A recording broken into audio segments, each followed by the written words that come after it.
Hello, everyone. Hi, everyone. Hello. Hello, hello, hello. I see you've all attended my class. Hello. Hello. It's nice to see you all here. Hello. Thank you all for coming along today. Thank you. Thank you, thank you, thank you. It's very nice to see you all here. Thank you. I'm very happy about this. So yes, I'll go up to the desk now. I'll be heading up to the desk, and then the lesson shall begin. So without further ado, let's take our first steps forward. Glad you like my hat, by the way. I got it on graduation, but I thought it'd be an appropriate little teaching cap too. Let me just readjust it. Here we are.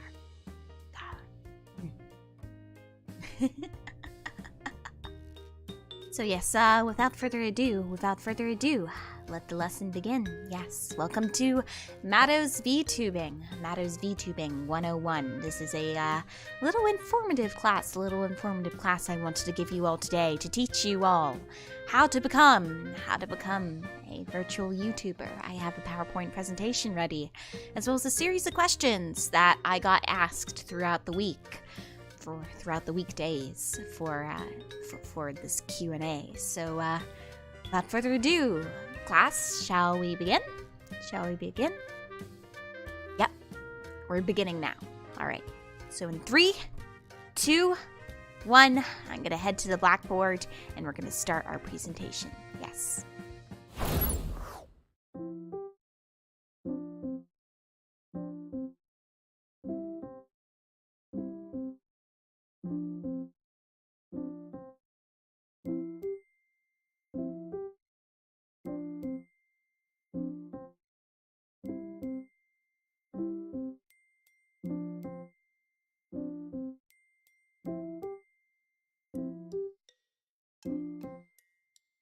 Sorry, allow me to demonstrate this class.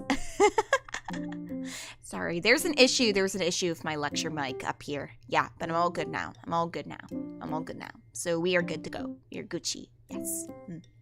All right, VTubing 101, a guide to getting into VTuber by me, Mado, the Cactus Fairy VTuber. Yes. So this is where we will begin the presentation.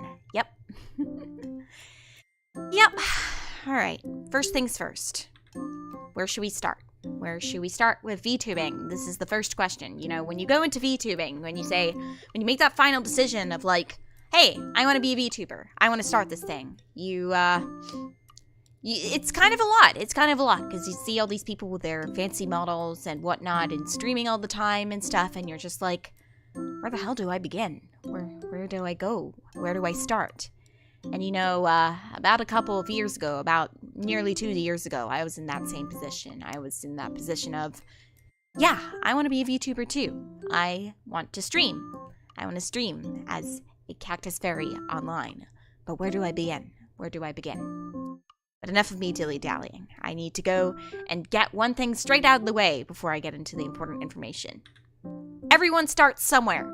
That is the most important thing you need to know before you start VTubing. You will not, most VTubers will not have, like, great assets at the beginning. They will not have great assets at the beginning. And I am one of those VTubers. I am one of those VTubers. So, as you can see, there's my, my V1 model and my current V2 model, which you can't see. But before then, you see the first, proto-Mado. Yes, proto-Mado. Back when I was, you know, in the, still in the development stages of determining my VTuber, I wanted to, how do I put this? Well, in an ideal world, I wanted to do this kind of cactus fairy form. This one, yes. But, you know, it was hard. There wasn't a lot of information out there like there is now about how to rig Live 2D models and whatnot, that sort of thing. So, you know, one of the few free programs you could get your hands on at the time, you know, late 2020s and stuff, was V-roid, and it was the beta version of V-roid, not the normal version of V-roid. So I had to make some I guess, some adjustments, make some concessions. And my first VTuber model was a humanoid version of myself, a humanoid version of myself.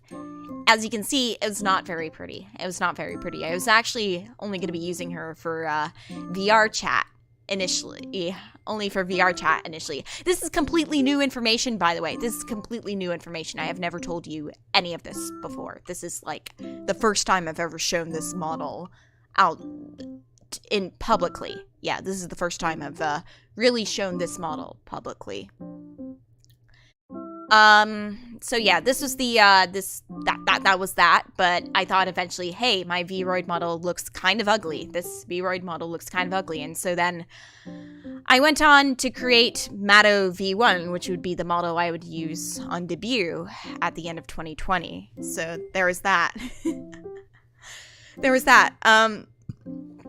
The model I would use at debut on 2020, and then at the beginning of this year, that's when I went to Mado V2, which is what I currently have right now. Yes, but the point is not to so much talk about me, but to say that, like, you know, if you're gonna start out VTubing, everyone starts somewhere. Everyone's going to have this kind of awkward growth phase. A lot of the big and famous VTubers, a lot of the big and famous ones, they had a phase like that too. They usually did not have, they usually had some growing pains to get through with their model, with their overlays, whatever, before they really got all the fancy stuff they have now. A really good example of that actually is Iron Mouse. Before she got her famous design and stuff, I believe she used a live 2D model, like she used face rig and a live 2D model of one of the of a Vocaloid character, and that was what she used before she got her model, the model we know so well today.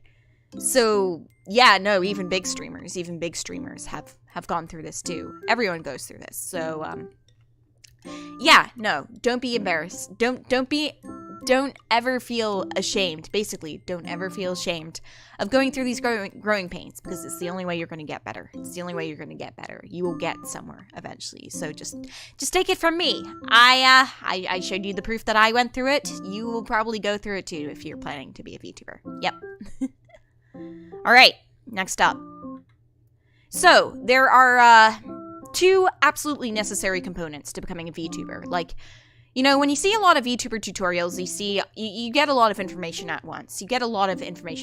They say stuff like, you need stream alerts, you need overlays, you need to,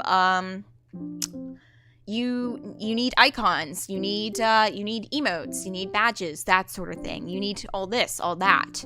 But I want to boil it down to its very essentials. The two key components you absolutely need to become a VTuber, the two key components to be the minimum qualification for a VTuber, is streaming software and a virtual avatar that represents you. That is it. Those are the two things you need to be the bare minimum of a VTuber. Those are the bare necessities needed to become a VTuber. That is it.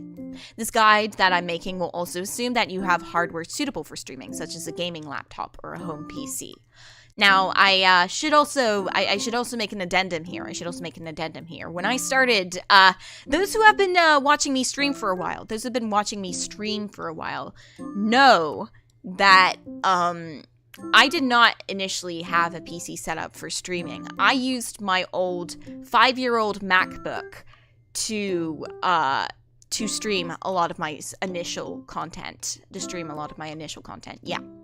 And because it was old, and because the battery on it didn't work super well, you know, I could only stream for an hour, pushing 2 hours at the very most. I mean, like, I still really only stream 2 hours every single time, but that's just because that's the stream time I like now. But back then it was a necessity. Because of the hardware I was working with, and because when I was streaming, it was using a lot of it drained my battery immensely, so I had to charge my computer a lot before I streamed, and it was just a huge pain in the ass. Yeah. So that was my MacBook era. And so, you know, if you're planning to start streaming, either, you know, you might need to consider investing in some good hardware too. But this 101 is not about the hardware. This is about the software and what you need to get. So I'm not going to be touching upon that much. All right, moving on.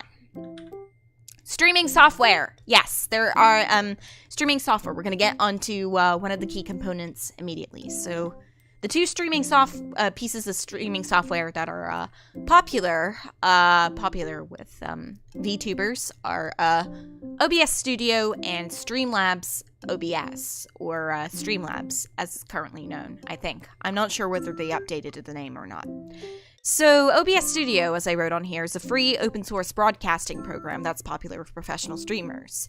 It has frequent software updates, several useful plugins, and supports live streams on every streaming platform, so it is very versatile and highly customizable.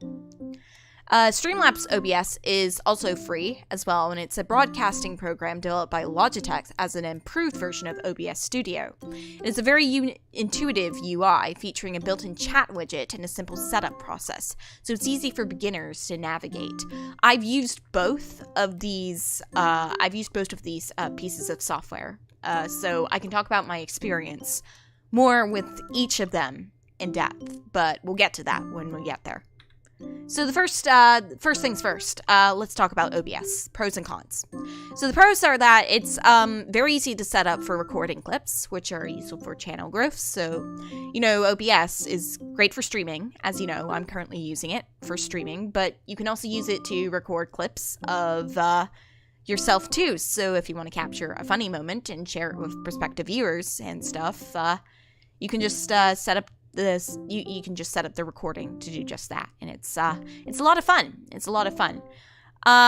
a very lightweight piece of software, which means that it will start up very, very quickly. So it takes like 1 to 2 seconds to get ready, and it uses very, very little CPU when it's running. So it's really good for when you're streaming really big games. Say if you wanted to play a game like Elden Ring or Assassin's Creed Valhalla on stream, something like that.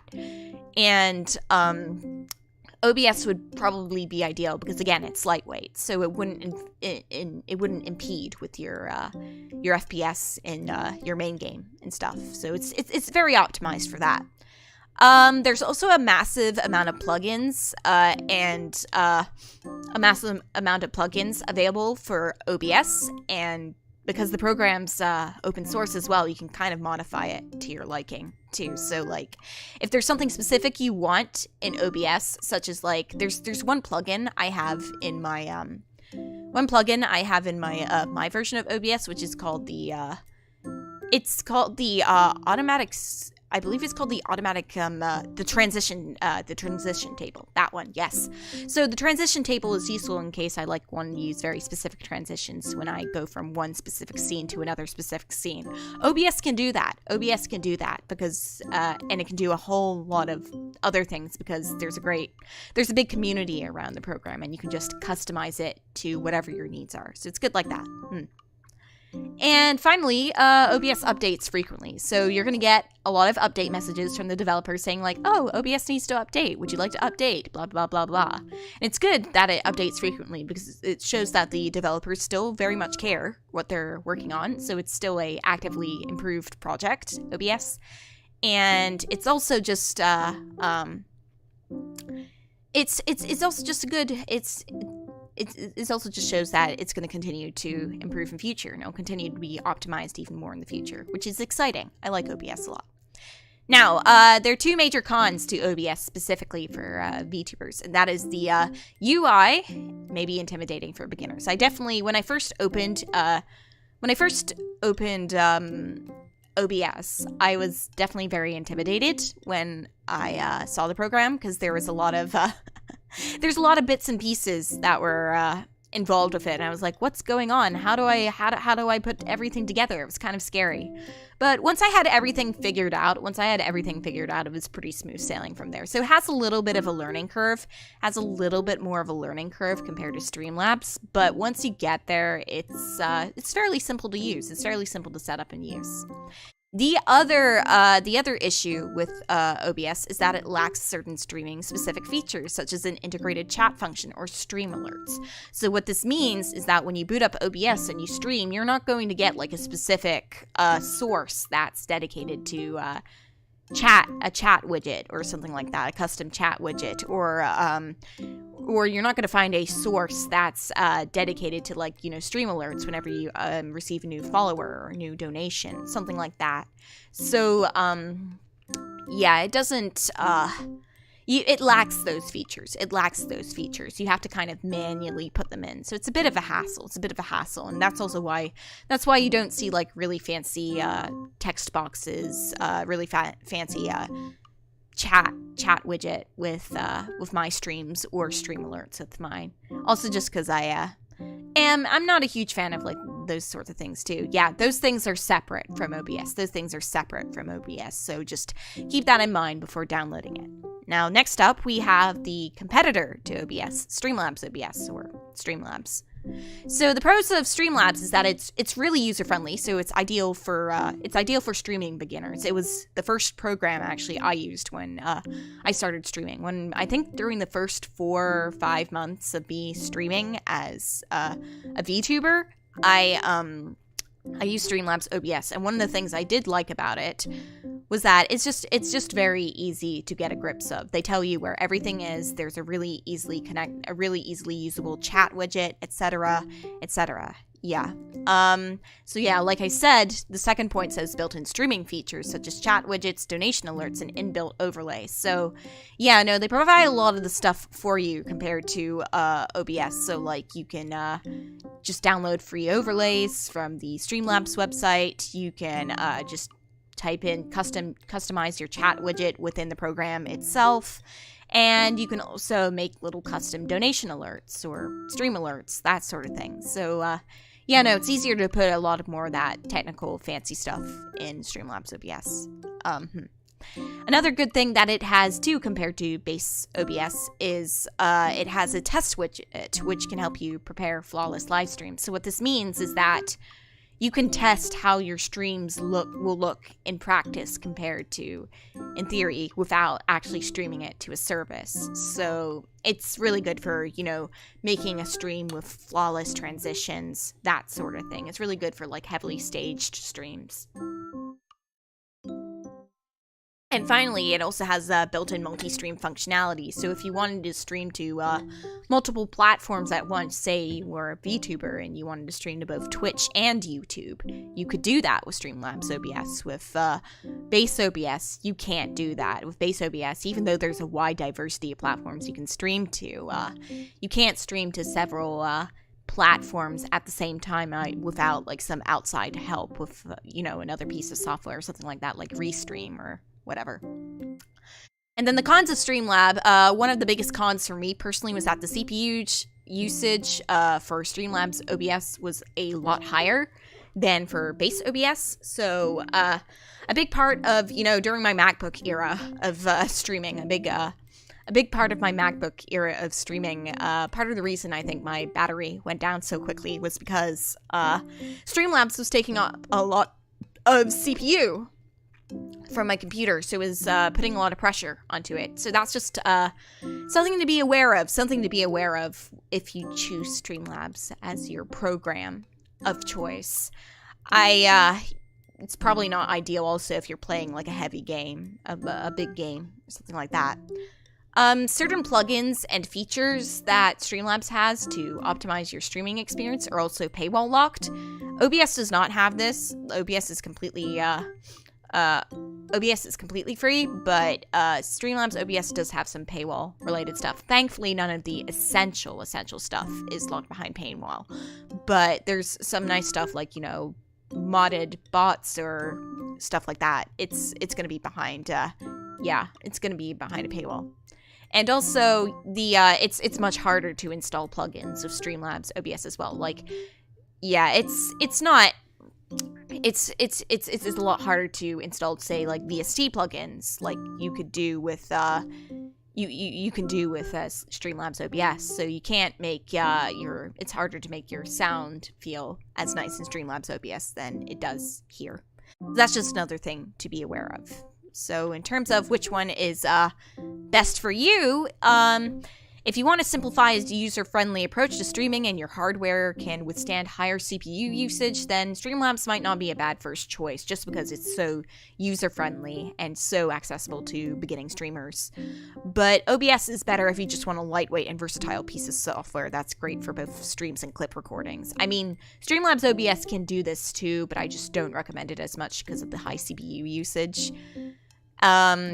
So yeah, no, personally I recommend OBS over Slobs for SL Streamlabs OBS for those reasons. But also, yes, as Tamadoodle correctly noted, there was also some scandals a couple of years ago regarding Streamlabs stealing some stuff from OBS along with other softwares as well. So I'd be a bit, I definitely after that scandal came up, I was like, maybe I should be a bit more careful about using Streamlabs OBS. I think they called themselves Streamlabs now after the controversy. Not 100% sure, but yeah, it's I definitely would go with OBS out of the two, but I'm not gonna force your hand on one over the other, because to be fair, Streamlabs is made with gaming streamers in mind, and it does have a lot of really useful options that base OBS does not. Yeah. All right, so that's enough about streaming software. I've said my piece about streaming software. We're gonna get on to the real meat of this presentation today, which is choosing your avatar. So, there's a lot of, choosing your avatar is really the big part of becoming a VTuber, because it's how you're going to be presenting yourself to the rest of the world. It's how you're going to manifest yourself to the rest of the world. And so, naturally, if you're planning to become a VTuber, there's obviously going to be a lot of anxiety, a lot of nerves surrounding, like, what should I make my avatar? What should I do? How much should I spend on it and stuff? And this guide, I think, is intended for people. This guide is intended for people who have no idea where to start, and who don't want to spend a lot of money on this hobby because they don't have a lot of ideas of where to begin, and they don't they don't know whether VTubing's even for them. This guide is definitely made with them in mind, because I was actually in that position too when I started VTubing. I didn't know if I would be doing this long term, and I mean, here I am now doing this for nearly 2 years, so clearly something's worked out.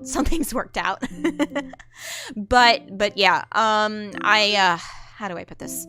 Yeah, this is really aimed at people who are just unsure whether to take that next step forward. So I just want to make that step a little bit easier for them. Make that step a little bit easier, saying there are options available for you. Yeah. So what I said here on this presentation is that I highly recommend using a PNG tuber model, a V-roid studio model, or a free live 2D model.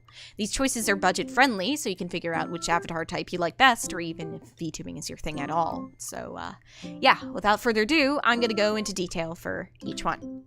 First things first, we are going to go with the PNG tuber models.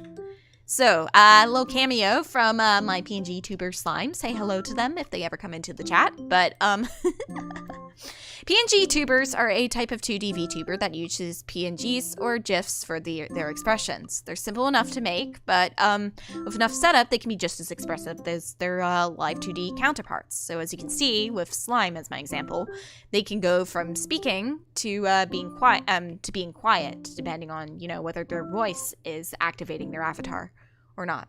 Yeah. So that's a little bit. That's basically how PNG tubers work in a nutshell. And so we've got some PNG tuber stuff right here. Yeah. So I think the three big ones for PNG tubing are VTube Mini, which is the software of choice for most PNG tubers. If you've seen a well-known PNG tuber, you will probably have used VTube because it's free and it's very versatile for what it is.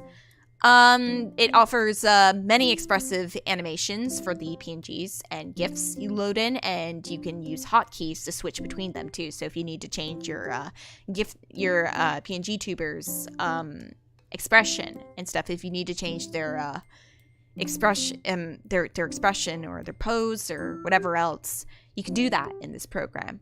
And also in this program too, because I used VTube for the Baby Mado April Fool's skit, you can also, you know, depending on whatever expression they do, you can make them change their movement too, depending on whether your voice activates them or whether you blink or not. So it's very easy to make your PNG tuber.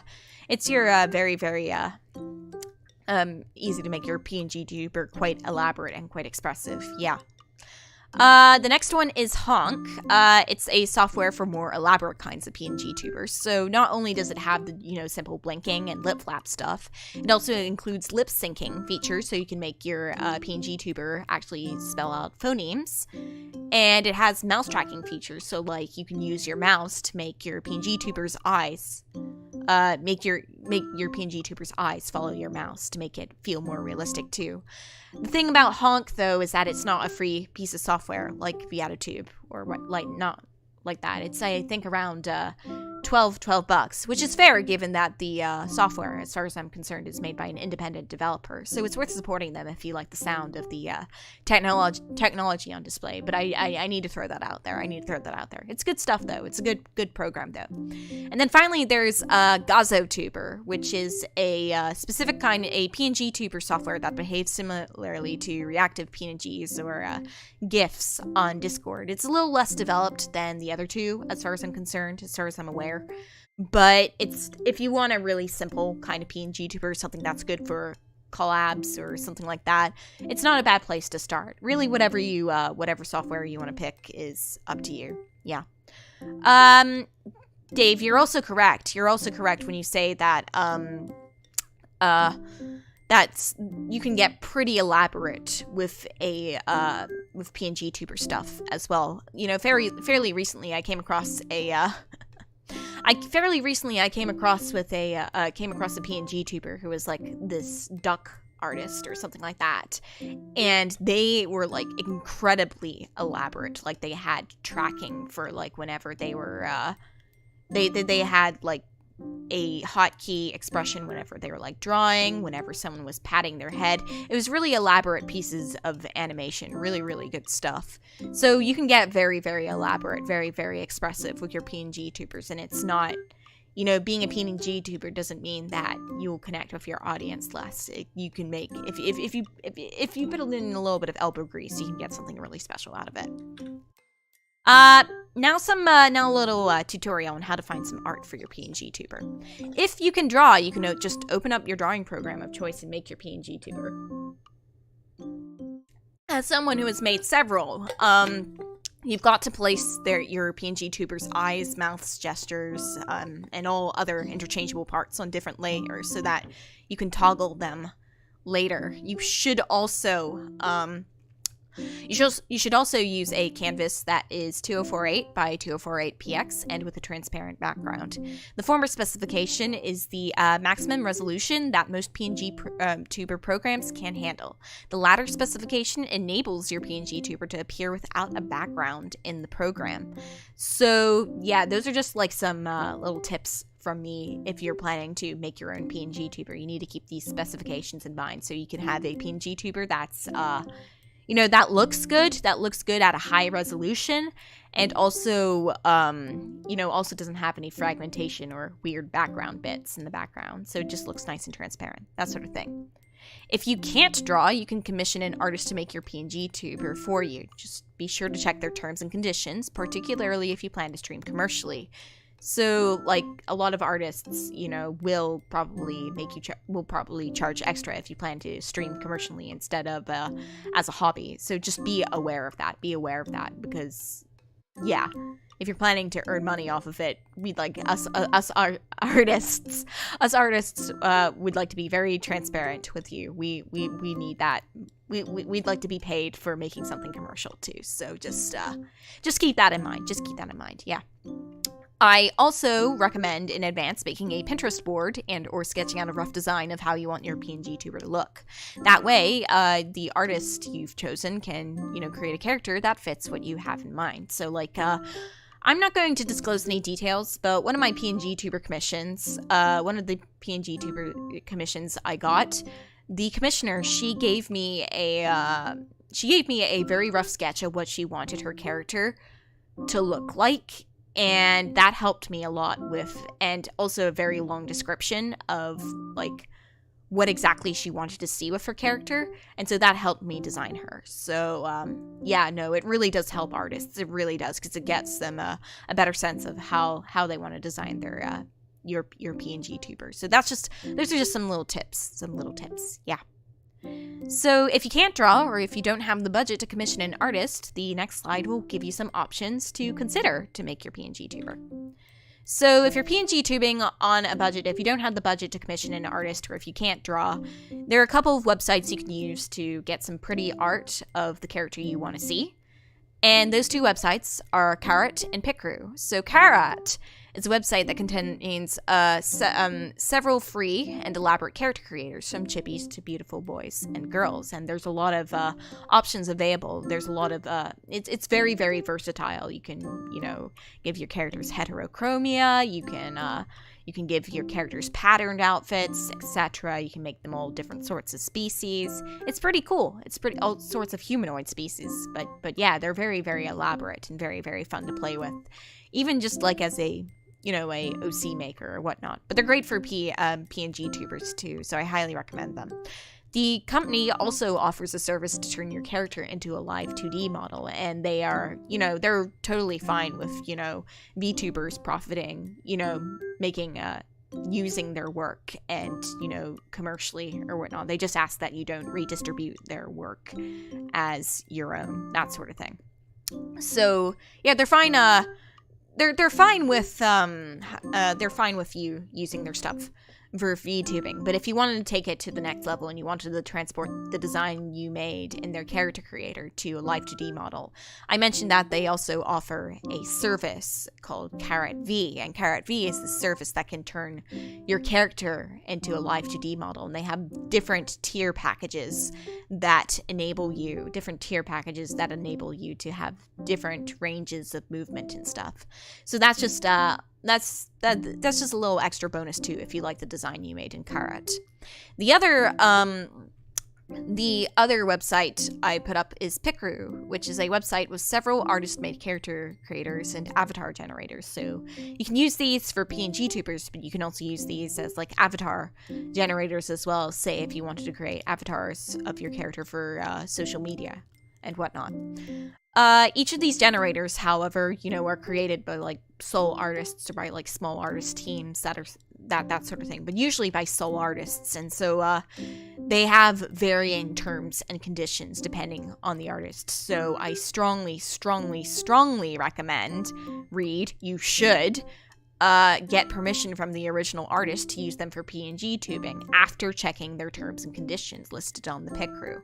So please, please, please do that, because I've seen so many cases in, any sort of anime-related fandom or whatnot where, where people will, use these Picrews and stuff and not follow the directions stated on by the artist, and it's not very respectful. So I recommend you please treat the artists who make them with respect, because it takes a lot of time to put a Picrew together.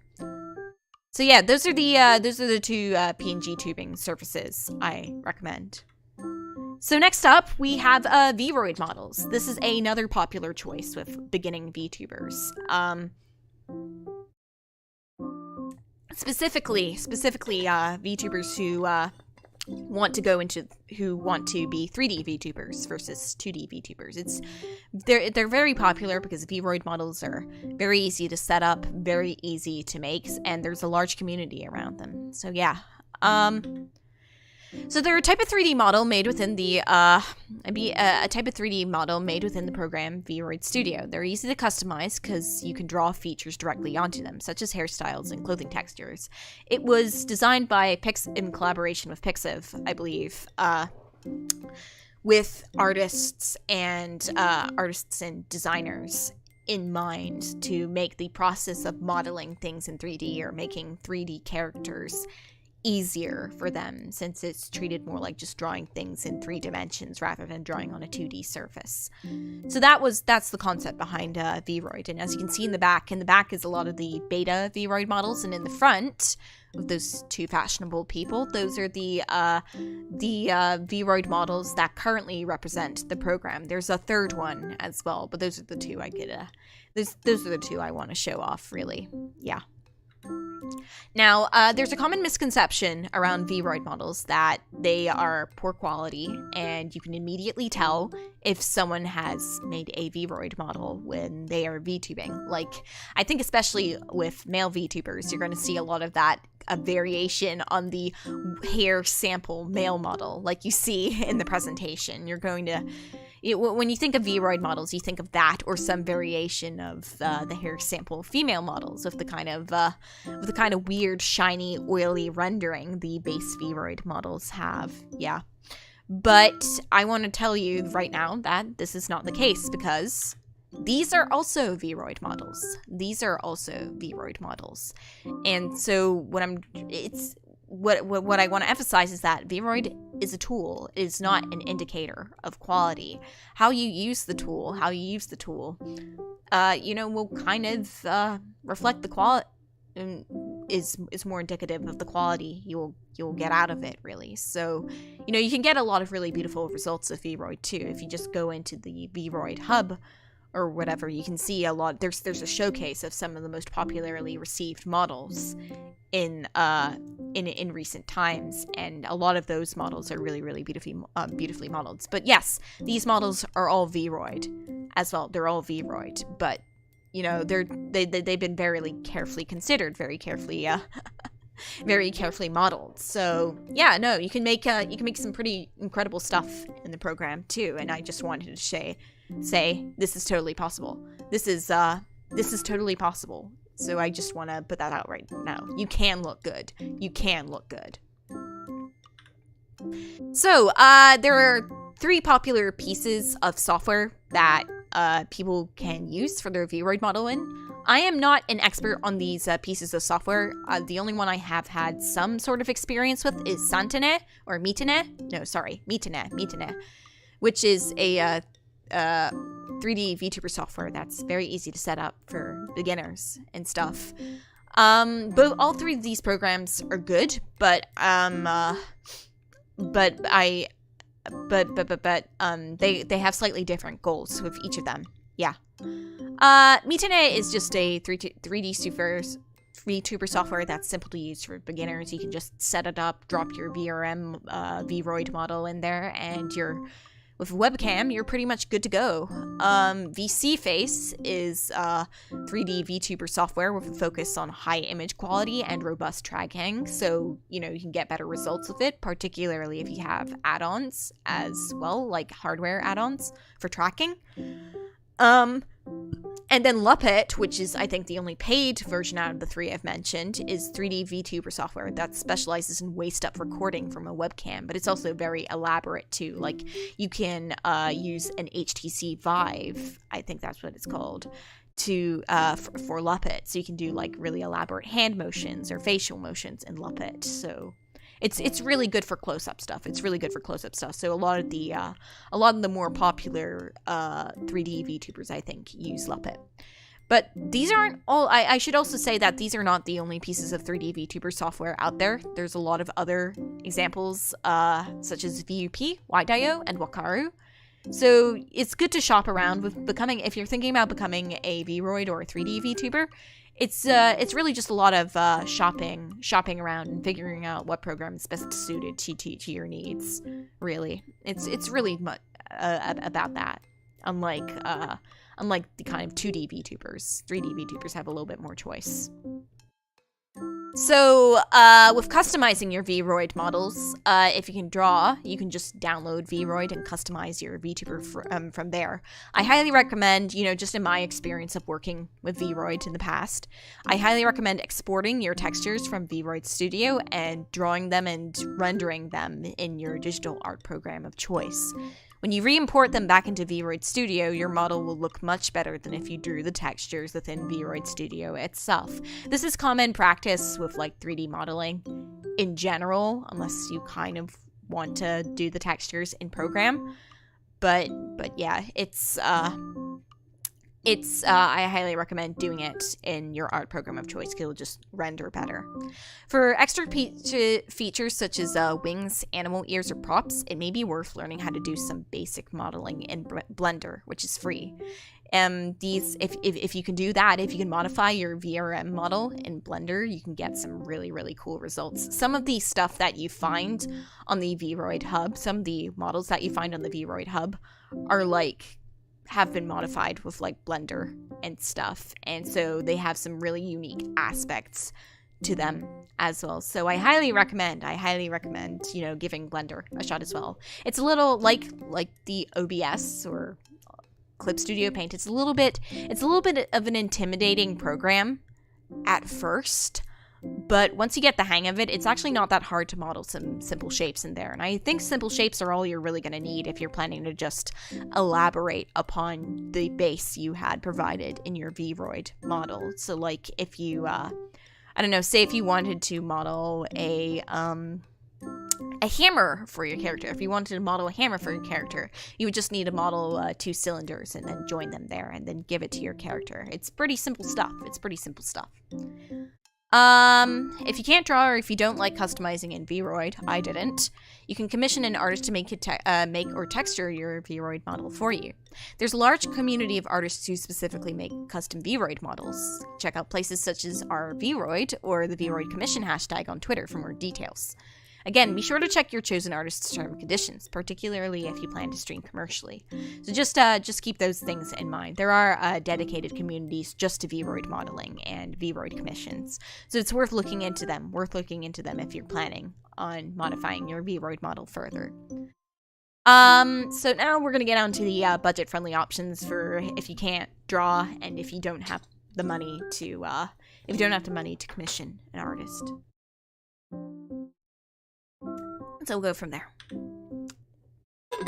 So, V-roid Hub. I mentioned this a little bit before, but V-roid's official showcase website, V-roid Hub, is a great place to find free V-roid models. You can search for them either by scrolling through the latest characters section or through using specific tags. Just be aware that different models have different usage conditions from the creators, such as whether you can use them for profit or whether you can, you know, perform certain content with them, that sort of thing. When searching for models, though, the V-roid Hub is really, really good because you can filter models by specific content restrictions. So, like, if say you wanted to get a model that allowed you to stream commercially with it, something like that allowed you to make some sort of commercial gain off of it, you can filter the search bar when searching for models, and you can find only models that, you know, relate to you, go under your whatever tag you're specifying, and also fit those usage conditions. So it's very useful for that. And these two models I'm showing right here, which this little teacher cat and Bill Natsu, they're both free to use, and, you know, free to use for commercially as well. You can just download these models and become a VTuber with them. I particularly like W's models too because they're all like free to use commercially and stuff. You can just download them and they're really, really beautiful models. They're really good, low poly and cute models. So being a budget VTuber does not mean you have to look bad, and these models are proof of that. You can look very stylish with these. So yeah, these models are made with that in mind. There's also Pixiv Booth, and Pixiv Booth is another great place to find cheap or free V-roid models, as well as general 3D models. So the two models I'm showing here actually aren't V-roid, they are general 3D models, but you can download them for free and use them, though their terms and conditions may apply. Miru Ikoma, the pink model right there, as far as I'm aware, is a model you can only use for personal use. But Ragdoll, I think, is one you can use for commercial usage. You might want to double check. You should probably double check the terms and conditions, though. You can also download assets for your V-roid model from Pixiv Booth, such as different kinds of dresses, hairstyles, accessories, that sort of thing. So if you can't if you still want to go with a V-roid model and you like, I don't know, a certain kind of style for your character, you can just download that. You can pay a little bit or just download it for free, download that and get a V-roid model that wears, looks how you want. That looks exactly how you want. Yeah. But yeah, as I said, like V-roid Hub, be sure to follow the usage conditions provided by the models or the assets creators. You have to follow those. Please be respectful of the artists because they put a lot of time and effort into making these assets, and it's just a sign. It's just good courtesy. It's just courteous to behave this way. It's just courteous to show to respect their conditions. That's all. Yeah.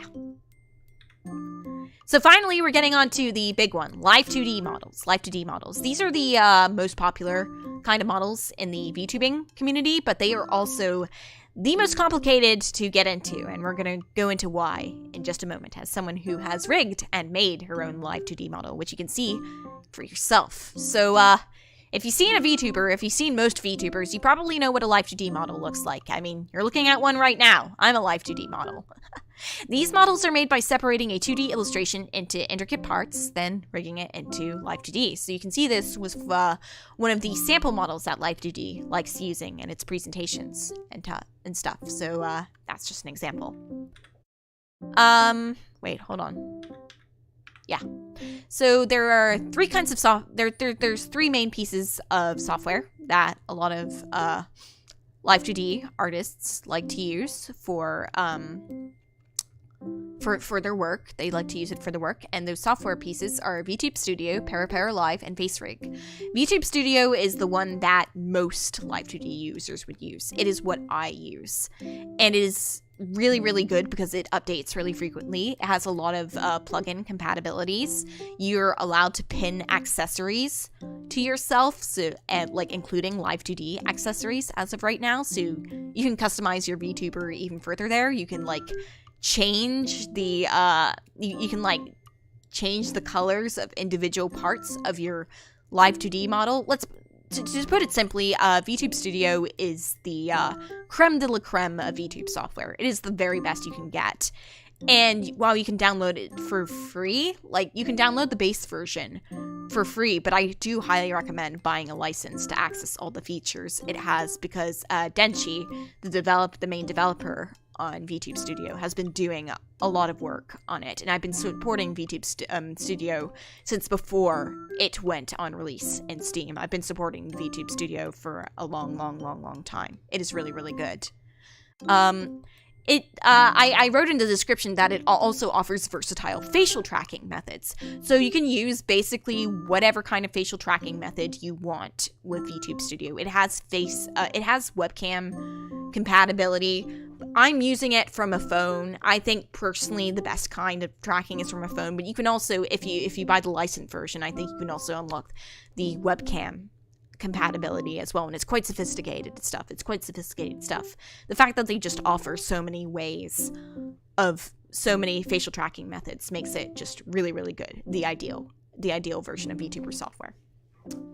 Next up is Live, which is a very lightweight free software for upcoming VTubers, and it has webcam tracking from the get-go. So if you want to just check if your webcam works with your with your VTubing Live 2D model, then Live might be a good test piece of software to use. I definitely know that some VTubers have stuck with it for a really, really long time, but most people do use VTube Studio. And then there's FaceRig. So a lot of older Live 2D VTubers use this. Like if you're in the VTubing community around 2018, 2019, maybe even early 2020s, FaceRig would have been the software most VTubers would have used. Instead of VTube Studio didn't really exist. So yeah, no, FaceRig would have been the software of choice. And it's not great. It's not great. It's pretty outdated. I say so as much on my presentation. Just go for the other two instead. I only put it on there for legacy's sake. But just go for the other two. Then there's the question of making or finding art for your Live 2D model. So as you can see from this very big paragraph, it's a bigger ordeal than, commissioning a V-roid model or making a PNG tuber model, that sort of thing. So, as I said, unlike PNG tubers or V-roid models, you need to create your Live 2D model in 2 parts, which is your model's art and your model's rigging. So you have to commission, generally speaking, you have to commission 2 separate people to do it, unless the artist you're commissioning, can do both, which, sometimes happens. It sometimes happens. So it is entirely possible to draw and rig a good-looking model within Live 2D's free trial period. This was actually what I did with my current Mado V2, my current form. Yes. I drew and rigged her within the Live 2D Cubism trial period. So she was made within a period of a little over a month. And I'm very proud of how she came out. So I just wanted to show you that it's totally possible to make something really good to make something really, really presentable within that trial period. So you don't need to spend a cent on Live 2D to just make something for yourself. But then afterwards you have to pay for it monthly to use the software. So just keep that in mind. Yeah. Like speedrunning a Steam game to get a refund. Yeah, sort of. Yeah, except with Steam game, you kind of get the game perfectly. I mean, you get the game permanently, whereas with Live 2D, it's a monthly subscription. That was partially why I was kind of making Mado in that time limit, because I really don't like subscription models. So that's what I'm saying right now. It's totally possible to make a good model within that trial period. However, if you can't do this, you will need to commission an artist for your model and or a Live 2D rigger for your movement rigging. Since drawing models and rigging them are long and difficult processes, again, I know from experience, expect high prices for good quality work. Now, I have to emphasize this. A custom Live 2D model is a serious financial investment and should not be the first choice for anyone who is still on the fence about becoming a VTuber. I've seen some VTubers who, just jump into VTubing with a really nice model, really nice tracking, etc., etc. They probably spent, I don't know, a couple $1,000 on their model, and they did not, they don't really VTube much anymore. So, if you're planning to get a custom Live 2D model, it should not be your first choice. It should not be your first choice for your model. I cannot emphasize this enough. It is a serious financial investment unless you can do everything by yourself. Yeah, it is very expensive. It is very, very expensive. That is also why I made my model by myself. That is also why I made my model by myself. A, because I wanted to learn how to do Live 2D properly, and B, because $1,000 is a bit ouch for me, given that I don't have a proper job yet. Yeah. All right. So, but if you don't have the money, or if you can't draw or rig, not all hope is not lost. There are still options for you. There is not all hope is lost. Not all hope is lost. You can allow me to explain.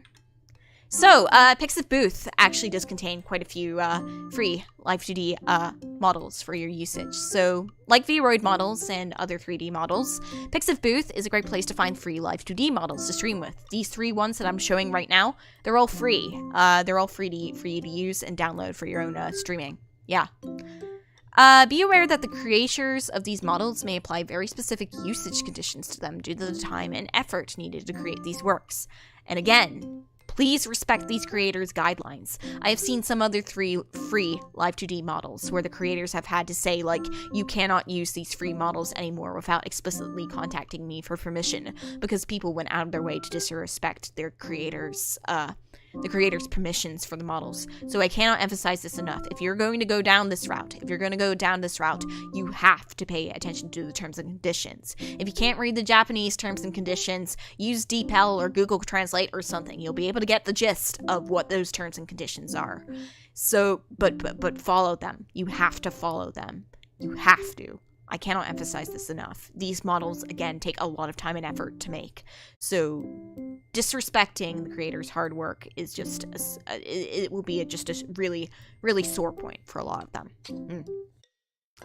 Yeah, about your comment about models costing like around 1,000 or something like that, around, sometimes they go for even more. Vaybay's model from, a top of the end live 2D model like Vaybay's cost around 15,000 to rig and to make. So when I said that these live 2D models were expensive, I was not kidding. I was not kidding. It takes a lot of effort out of the artist. It takes a lot of effort out of the rigger. It is going to be expensive. You cannot make it is a lot of money. It is a lot of money, especially if you want to get one for yourself. So that's what I said. They were a serious financial investment, and unless you're already like, yeah, that's kind of what we're talking about here. That's what we're talking about here. Yeah. So I have to emphasize that.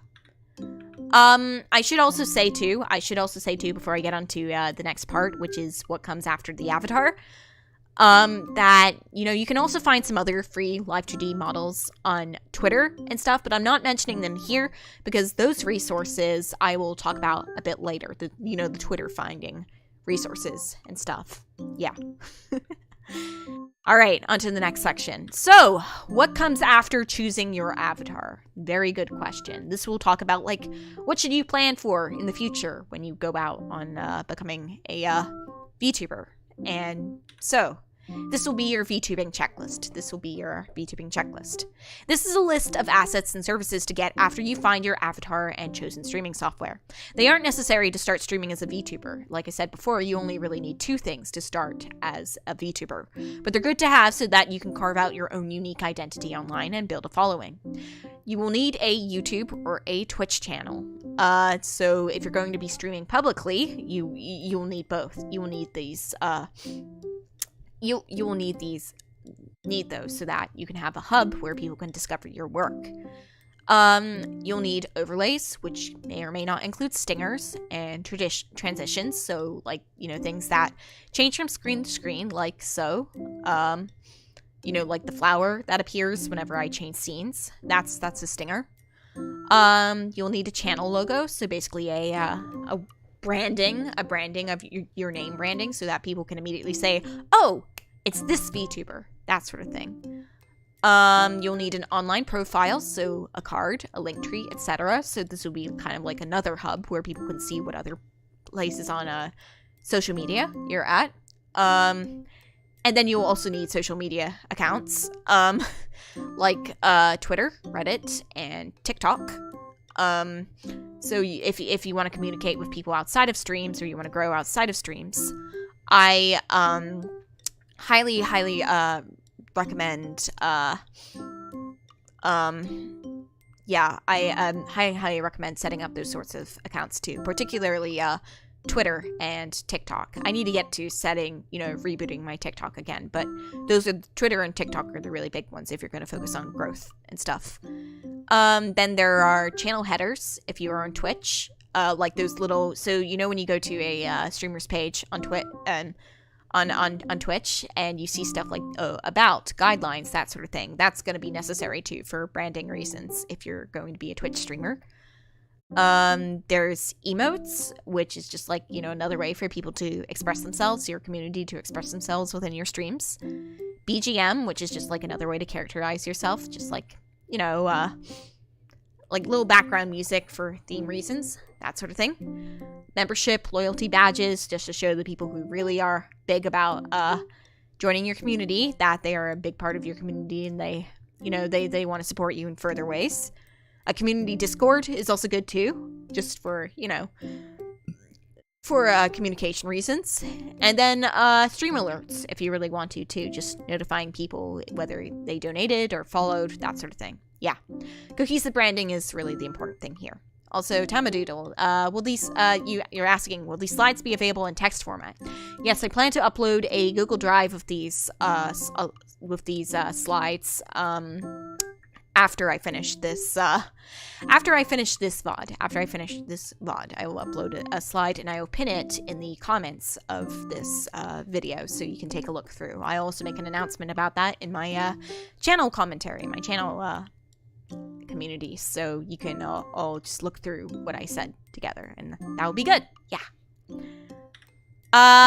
On that note, I think it's worth talking about YouTube versus Twitch as platforms, because I think there's been a heated debate in the VTubing community about which one is better for growth and stuff. And, you know, back when I was, you know, still growing, you know, back when I was a little bit younger as a VTuber, I was actually considering,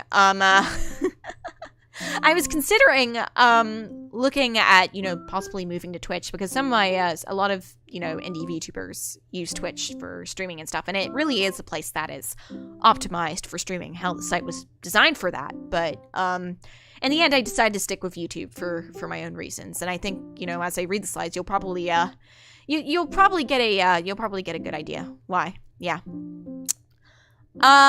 Okay, so Twitch is designed with live streaming games in mind. So, like, if you're planning to be mainly a gamer VTuber, that's probably going to tip your hand a bit. So, like, I don't know, if you're doing, like, Apex Legends or, Overwatch or some other FPS shooter or whatever. Yeah. Yeah, so, yeah, it's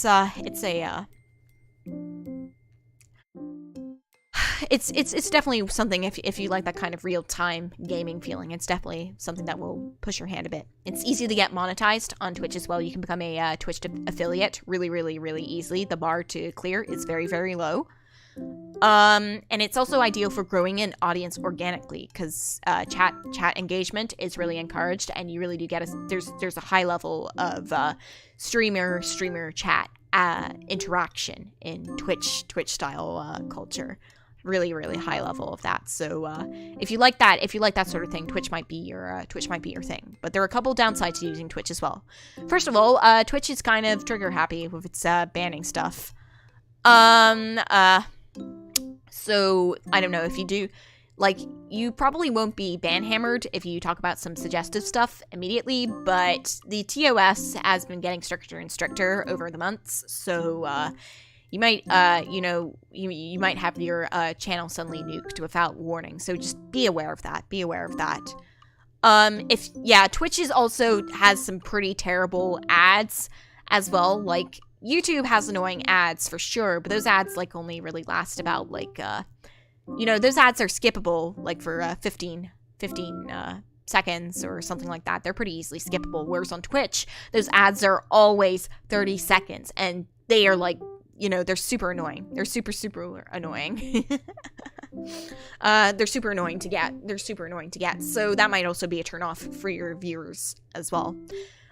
Growth on Twitch is pretty tricky too. So, like, you need to stream very, very regularly in order to increase your chances of being discovered and of becoming popular. Like, once you do get discovered, growing becomes really organic.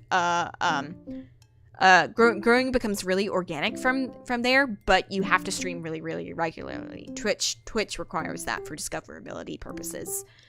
And so you might want to consider playing some more niche kind of games as a VTuber if you go for if you go to the Twitch realm, because that way you can be more easily discovered. Whereas if you play a popular game, you'll probably be at the very bottom of the list of streamers playing the game, because a lot of the more popular streamers and popular VTubers will probably overshadow you. It's also not great for short form content as well. So if you're doing, like, short skits, short memes and stuff, it's not designed for that at all. It's not designed for that. It is only designed for VODs and for live streams. That's it. So it's not a great place to just put all that stuff together. YouTube, on the other hand, it's very easy to create and get growth from short form content. That's why I post quite a few short skits and clips on here, because it's easier to do that. There's somewhat easier growth and discoverability on YouTube, because it's much easier to find your VODs, and your videos are always accessible to anyone. You don't need a Twitch account to you don't need a YouTube account to access to watch those streams or whatever. It's a little bit harder with Twitch, as far as I'm aware.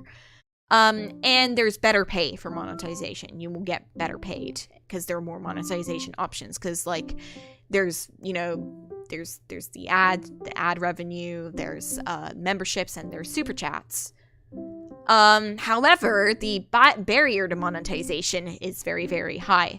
It took me over a year for me to get monetized as a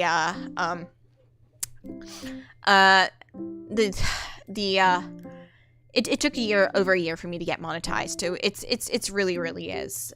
It really is tricky. And I think the only reason I was able to reach monetization status as I did was because of that one Fate animation I made that really blew up and became viral. That's what gave me a lot of my followers and a lot of new viewers in the process.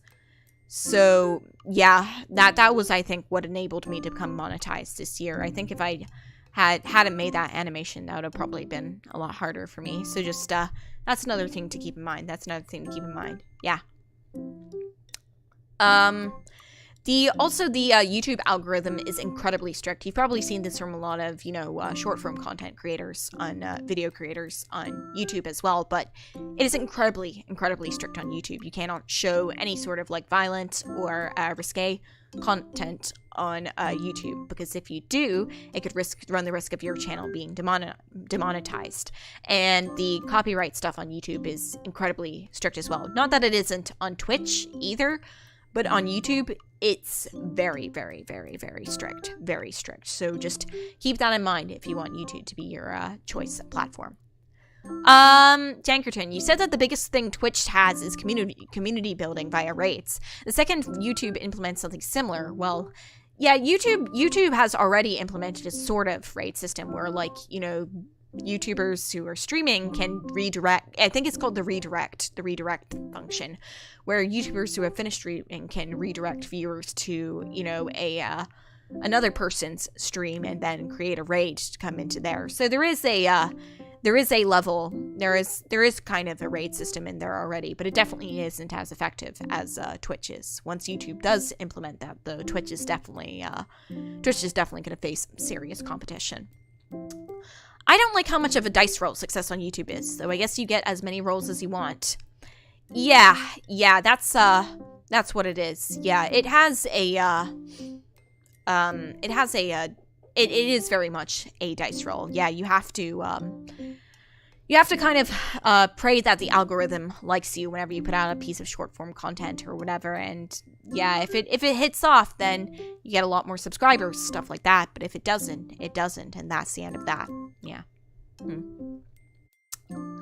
But yeah, no, you can take as many dice rolls as you want. So yeah, like as long as you post frequently, you'll eventually get somewhere. That at least was my mentality with YouTube. I personally just picked YouTube over Twitch because I didn't like Twitch's UI as much, and I found the ads insufferable.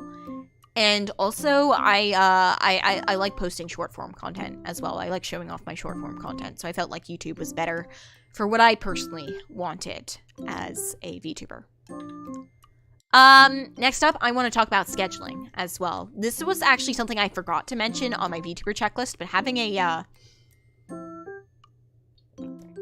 a timetable is also very useful as a VTuber. It's not necessary, but I'm going to make my case for why you should probably have one. So, scheduling your streams is a good way of setting in a routine as a VTuber. You can hold yourself accountable and easily attract new viewers when you stream to a consistent set of times. Because if people always know, like, what time you're going to be streaming at and how many times you're going to be doing that a week, then they'll feel more comfortable, they'll feel more comfortable, like, they'll get a better sense of, like, when you're online and stuff, and they'll be more likely to come back. You'll be more likely to have, you'll be more likely to come back. Yeah. If you want to apply to a VTubing agency, you'll need to get into the habit of streaming at least 3 to 4 times a week. So yeah, there's the other thing too. If you want to get into somewhere like one of the big shot agencies like Hololive or Niji Sanji or V Shoujo, or if you want to try your luck at a smaller agency like Production Kawaii or Tsunderia or Face Connect, you need to get into the habit of streaming with a schedule now. You need to seriously consider this, because almost every single agency will require you to stream to a schedule. Many of them require proof that you have what it takes to commit to a schedule long term, so that's just something to keep in mind if you're planning on applying. However, you do not need to focus on exhausting streams to be an entertaining VTuber. This is another misconception I think a lot of VTubers have. They think that they need to constantly play like exhausting or games or do like mentally or physically exhausting streams such as, I don't know, Ring Fit Adventure or those challenge streams that like may put their body at harm or their mental health at harm, that sort of thing. You do not need to do that to be a good VTuber. I'm just throwing this out there. You do not need to do that. You can do relaxed streams and get into get into a schedule. If you just make the hurdle as low for you as possible, it is easy to get into a schedule. Yes, it is a marathon, not a sprint. Watch along as just as some suggestions for some very relaxed, low-key kind of streams you can do to just fulfill that minimum. Watch-alongs, working streams, and free talk streams are very, very easy to set up, and they do not take too much energy out of you. Because some people will just be like, even ASMR streams, something like that. You know, just doing these very low-key streams, people will still be entertained by them. People will still be entertained by them. They'll still have a lot of fun from them. They'll still, you know, they might like your chill vibes. Some people come to VTubers precisely for their chill vibes. And so if you provide that sort of atmosphere, then, you know, more people will come back to you. So those are just some low energy ways you can fill your schedule. Yeah, I'll actually be talking about this a bit more because I got a question related to this. I got a question related to scheduling and consistency within my Q&A questions. So we'll get to that. We'll be talking more about that in detail later. But that's what I'll say for now. I also highly recommend playing your favorite kinds of games. Like, not necessarily like what's popular, but just like playing your favorite kind of like weird games. Like, I don't know, a retro game you really, really love, or, you know, some indie game you have fondness for.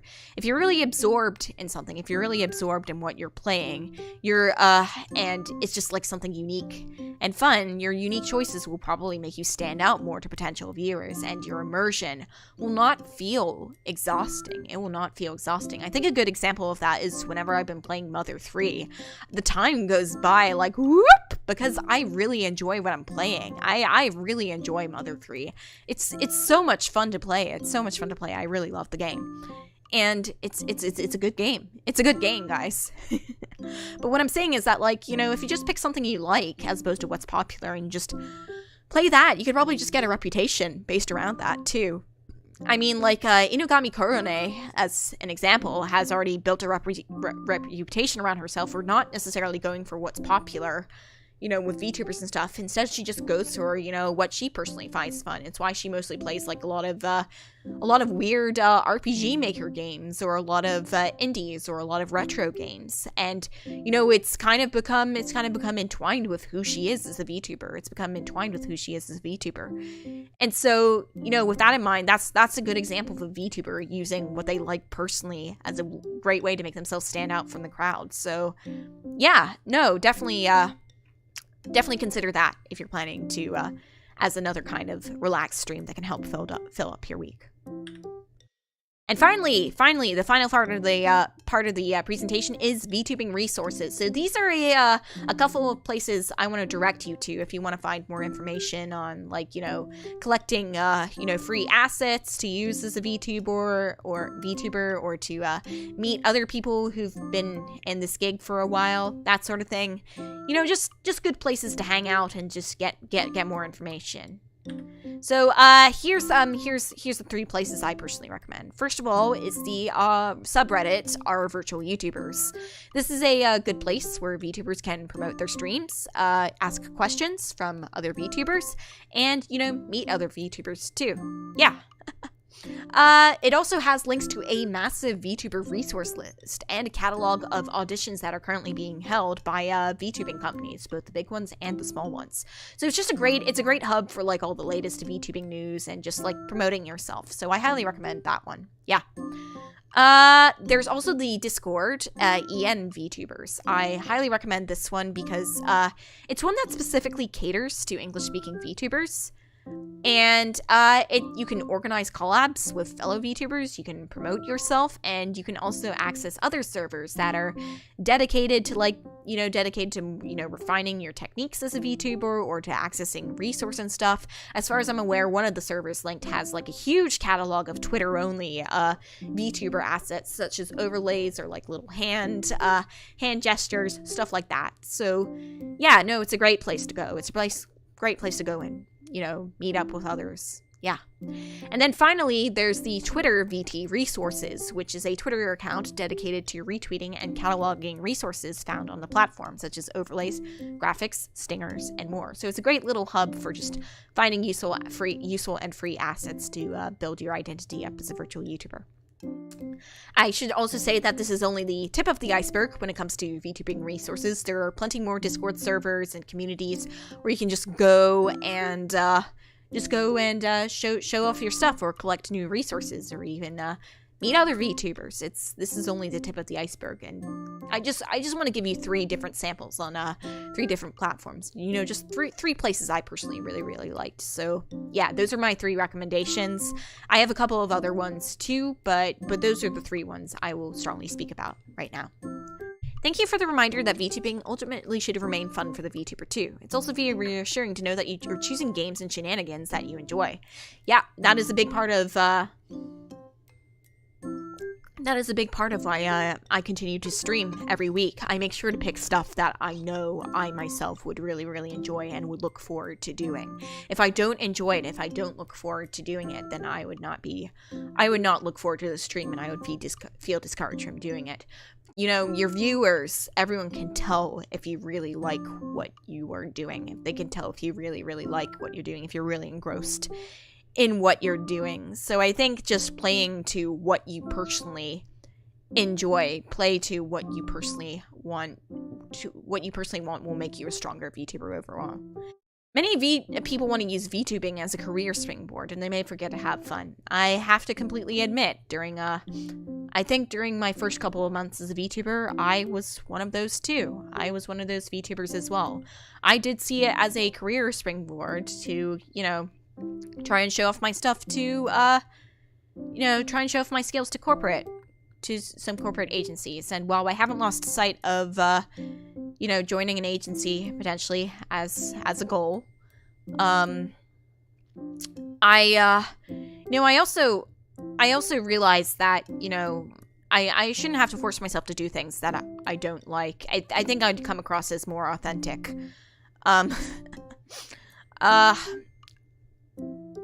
How do I put this? As long as I'm authentic about what I like, as long as I'm authentic about what I like, we will it's fine. It's still something to look forward then. Yeah. Something to look forward to. Yeah. Like it's not sorry, I didn't word myself properly. So like I haven't lost sight of wanting to apply to these agencies, but at the same time, I also just want to have fun while I am here. I just want to do what I like, because I also know that being in an agency has some restrictions, and while I'm indie, I can basically do what I want, do what I want within reason, and so I basically am doing just that. I'm just doing what I want, and I'm doing exactly what I want. Yeah, so I'm just continuing as I am, and just hoping that, as I continue to grow as I am, more people will appreciate me for who I am, I suppose. And eventually, hopefully that will eventually make me shine, I suppose. Yeah, that's what I'm doing from there. So yeah, thank you all for watching this presentation. I really enjoyed giving it.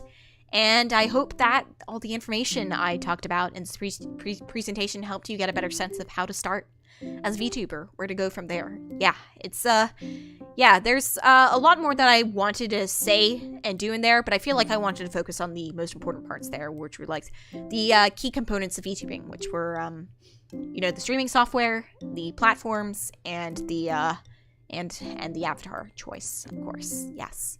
So I just want to focus on the very basics. Yeah. Now we're going to move on to the long-awaited Q&A. So as you all know, I received a lot of questions, 21 to be precise. These are my 21 questions for VTubing stuff. So I'm gonna get into a couple more specifics when I pull these up. So let's go, and then after those, I will take more questions from anyone in the audience who wishes to ask them. So we will go through them here. So I'm gonna take a little sip of water, take my prerequisite little sippy, and we will go from there.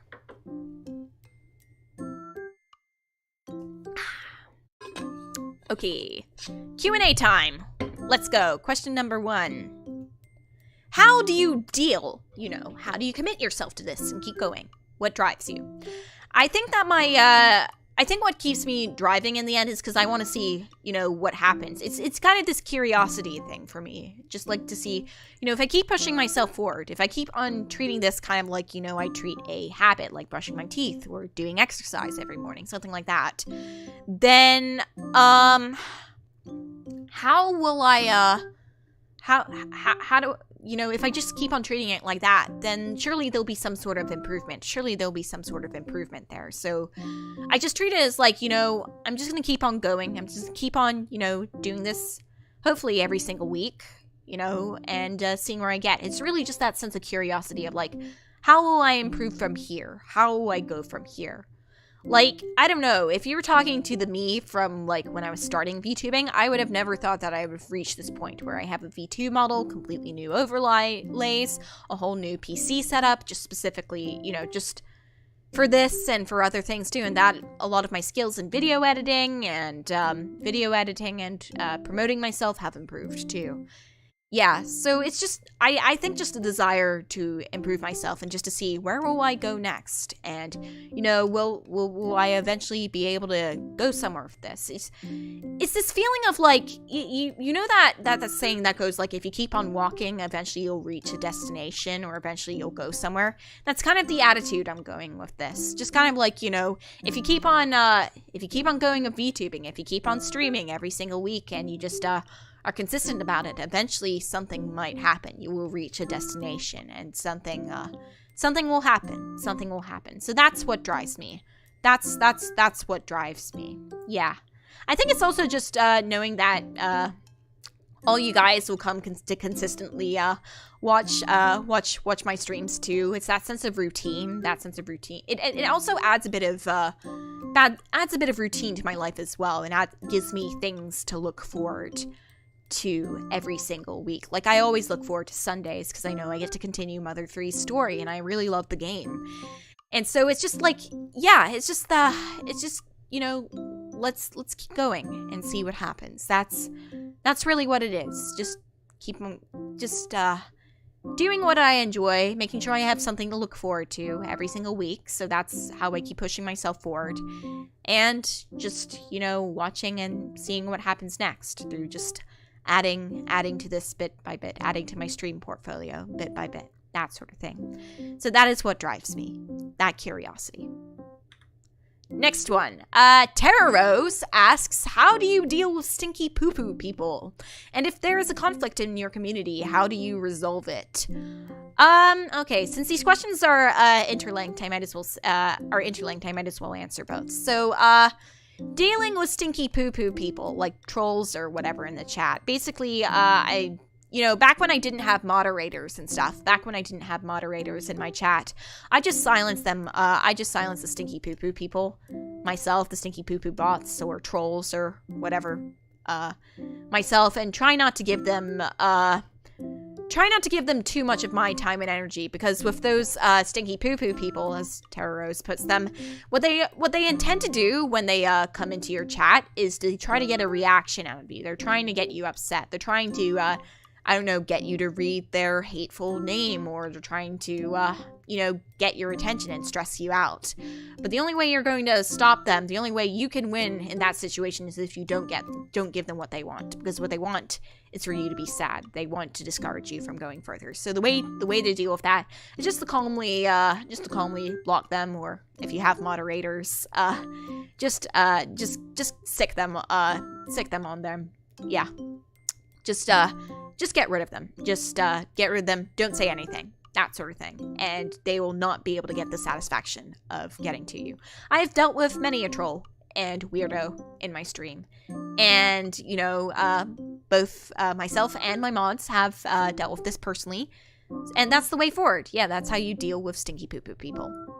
And if there's a conflict in your community, how do you resolve it? Well, I've faced a couple of small conflicts in the Discord. It's natural. Like if you have a community, you're going to inevitably face conflicts. Basically, you know, when I'm holding a community Discord thing, like conflict in my community Discord and stuff, I basically discuss with my moderators, okay, so how should I deal with this best? Like, what would be the best approach of action? We all kind of come to a democratic consensus together on what would be best, and then we take action from there. If it's, you know, we might implement a warning system saying like, hey, you know, don't do that again. Or if they're acting in particularly bad faith, we just kick them out of the server. Something like that, yeah.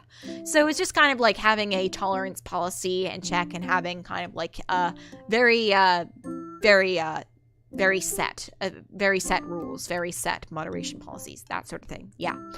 You know, a lot of what you keep in your community or what you tolerate in your community will reflect how your community will reflect how your community will develop in the future. This is just something I've learned from my experience on the internet and just watching other communities happen from the sideline. And yeah, I think, you know, if you see someone acting like a piece of crap in if you see someone acting like a piece of crap in your stream, then it probably, like, in your stream or acting like a piece of crap in your Discord community or whatever else, then it's just probably, best to, you know, nip it in the bud early, because that will probably affect, like, what kind of values you do not, what kind of talk you do not tolerate, that sort of thing. Yeah, you can set a precedent for the other members in the community, that sort of thing. What if you don't have mods? Okay, so I was modless for quite a while. I think that, you know, when you're a very small streamer, these sorts of situations with community conflict or whatnot are not going to appear very often. I think the most that you will probably face is, like, you know, really horrible bots or whatnot. So in that case, the best thing to do would just be to go into your pop-up chat and block or mute the offenders directly, that sort of thing.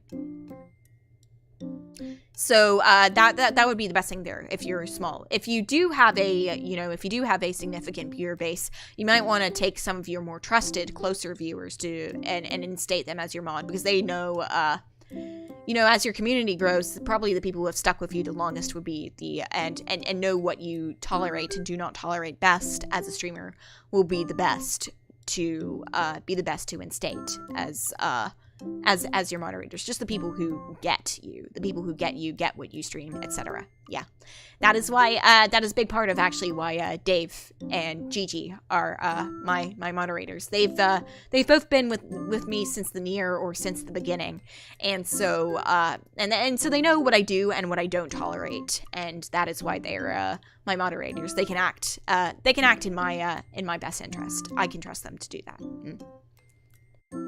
All right, next one. What kind of microphone do you use? So the microphone I use is the AT2020 with a stand and with like a microphone arm and a pop filter. That is my choice of mic. I know some other VTubers use the Shure, whatever it's called, mic, but I use the AT2020. That is my choice of microphone. You might want to do a little bit of research. If you're planning to get a microphone, you might want to do a little research before you start investing. Before I got this microphone, actually, back when I was in my, my MacBook arc, my potato PC arc, I was not using this setup, this microphone setup. I used a blue Snowball Ice USB mic. That was what I used.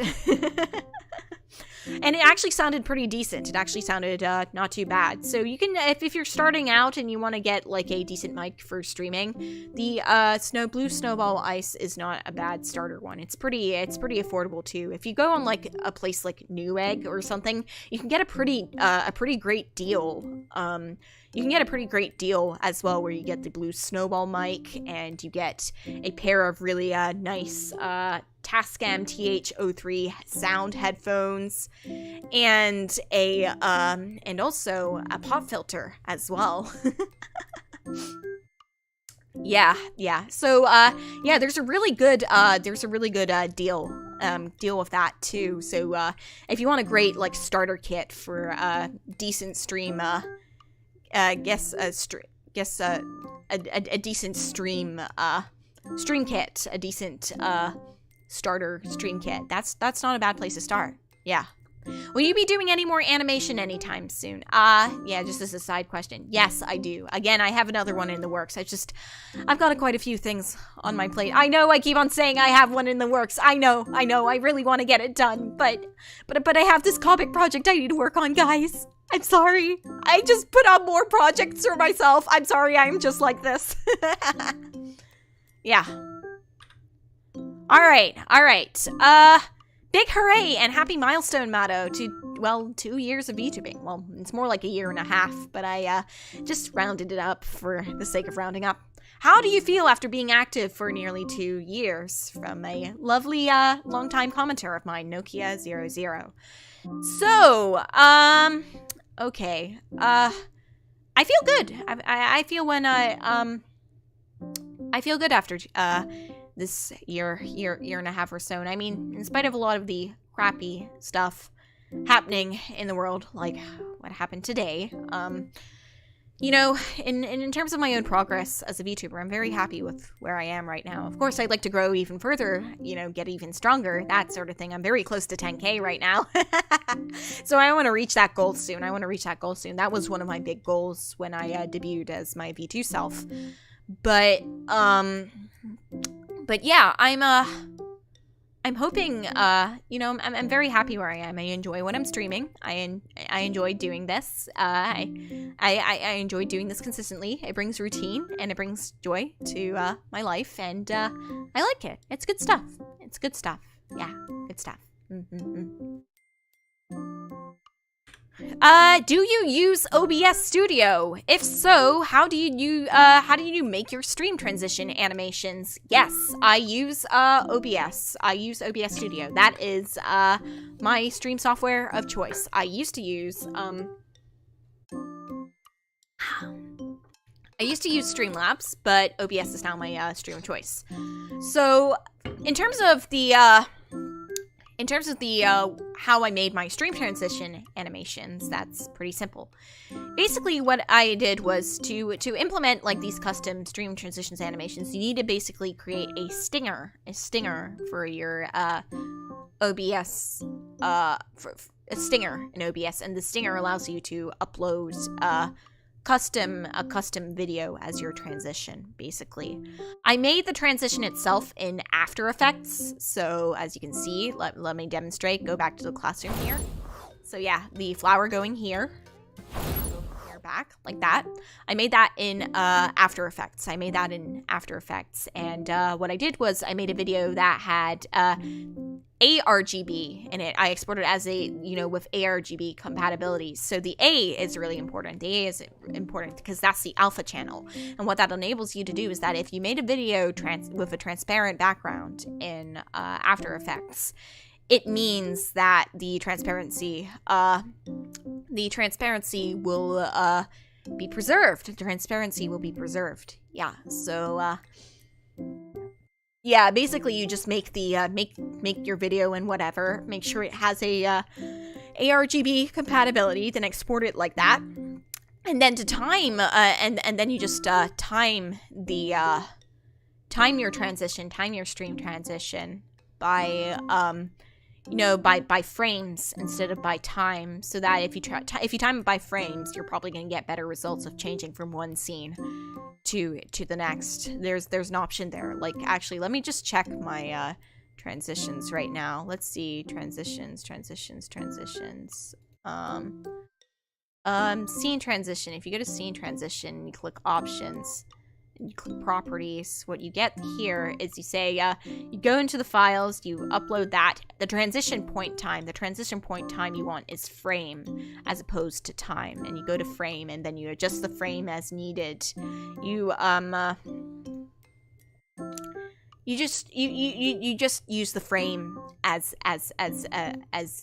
adjust the frames as needed until you have like a smooth transition from your first scene to the next scene. So that's that. Do not use milliseconds. Use frames. Treat it like an animation. Why did you change from Streamlabs? I think a big part of that was back when I was in my potato PC era. Streamlabs really did put a lot of heavy strain on my CPU, and I heard that OBS was much more lightweight, so I was like, yeah, I should probably switch to that because it's more lightweight, and it gave me a few extra minutes of stream time.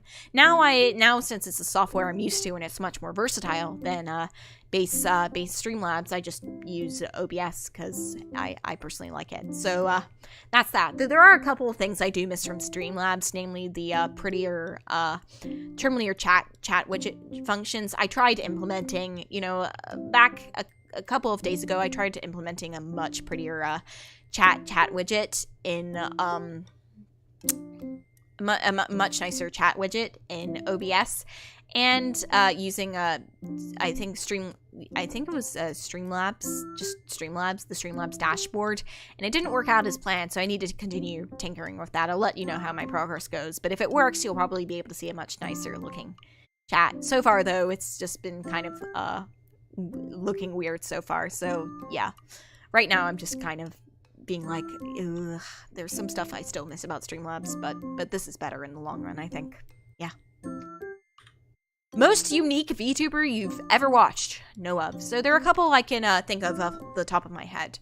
One of those VTubers is Mimika Morph. She's a really cool VTuber who focuses on like cult horror film reviews and stuff. She reviews a lot of horror games and horror films and stuff, and she really commits to the aesthetic with her own VTuber too. She's this really gorgeous, steep-voiced monster lady who can transform into this like writhing mass of eyeballs and tentacles and stuff. And she's like this lady who owns this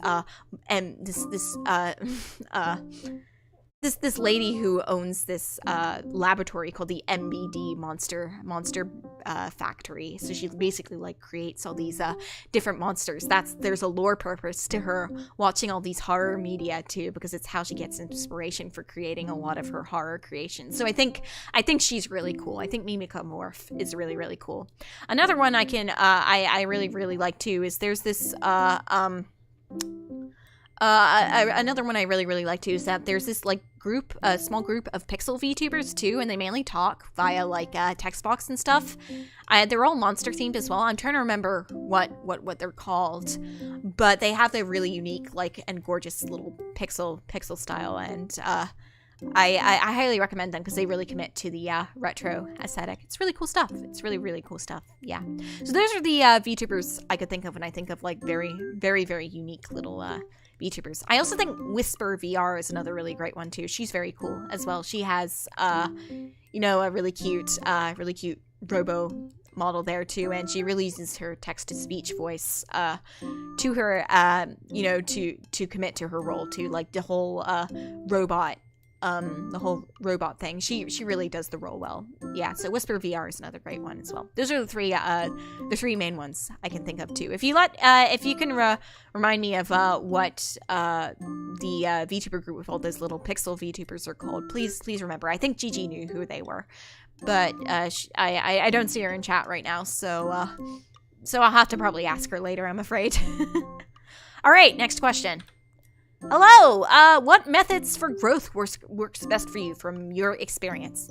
Yes, Hauntfania. Hauntfania is the best one. Hauntfania is those pixel VTubers. Perfect. Yes, Hauntfania. Those are the pixel VTubers. Definitely check them out. They have really great, really strong aesthetics, and really unique way of presenting themselves too. Definitely check them out. So, in terms of the best growth methods from my experience, definitely creating shorts or short form content or clips is the best form for best form for growing. Yeah.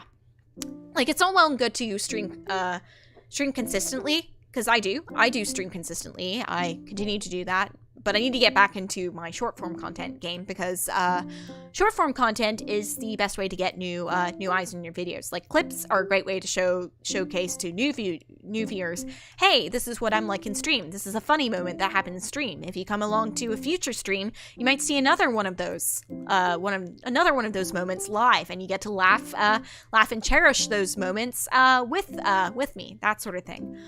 Other shorts too, like short skits or memes or little short song things, are great too, because they help give like very digestible little digestible parts of yourself to people who might not be able to watch long streams by you. That's actually how a lot of the bigger VTubers get around too. Like, they get clipped a lot, so a lot of people can consume them and understand them from short form content.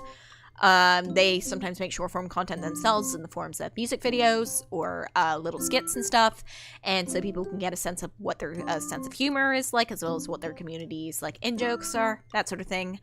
So yeah, short form content is best. That's also just joining a lot of pieces of social media and being active on there as well is helpful too. Just spreading your influence on a lot of different parts of social media helps too. It's why I post my stream announcements on Reddit. It's why I post a lot of my routine on Twitter frequently too, as well as my art on Twitter. And a lot of VTubers also use TikTok, because TikTok is a video-focused app. So if you post videos of your short skits there, they will young people will pay attention to you, that sort of thing. So yeah, those are some suggestions. What program do you use to rig your avatar? What program do you use to capture and stream your live-2D animated avatar from your face in OBS? Okay, so let me explain. So the program I used to rig my avatar, I used Clip Studio Paint to make the art for my avatar. Then I used live-2D Cubism to actually rig the avatar, and then to capture and stream my live-2D animated avatar, I use VTube Studio. But I do not use the webcam function on VTube Studio. I use a iPhone. I think it's an iPhone XR or something like that. I got a used one, and to capture for facial tracking, and I have VTube Studio on there as well. So basically I connect the two, add the VTube Studio on my iPhone to the VTube Studio on my PC, and I connect them together with a USB, and it works like a charm. Yeah, so that's my setup, basically. That's my setup.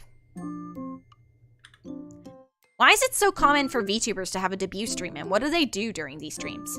So a debut stream is, it's generally common because it's like a good way of saying, like, I want to introduce myself to the world. This is where I'm going to be officially starting my activities as like a branded VTuber or whatnot. That's what a debut stream is, and it's a good way of like introducing who you are, like what your whole deal is as a VTuber, and just giving people a sense of like what kind of entertainment can they expect from you. Can they expect singing? Can they expect drawing? What kind of games do you like playing? What kind of media do you enjoy? So they can get a sense and suss out, like, they can suss out, well, are you going to be a good fit for me? Is this VTuber going to be someone I can realistically watch in future? That sort of thing. So, that's the purpose of a debut stream, really. Just to get that sense of, like, it's just like a self-introduction, really. But you do not need to have a debut stream to start working as a VTuber. A lot of VTubers will have streamed beforehand and then have an official debut stream once they have all the assets they need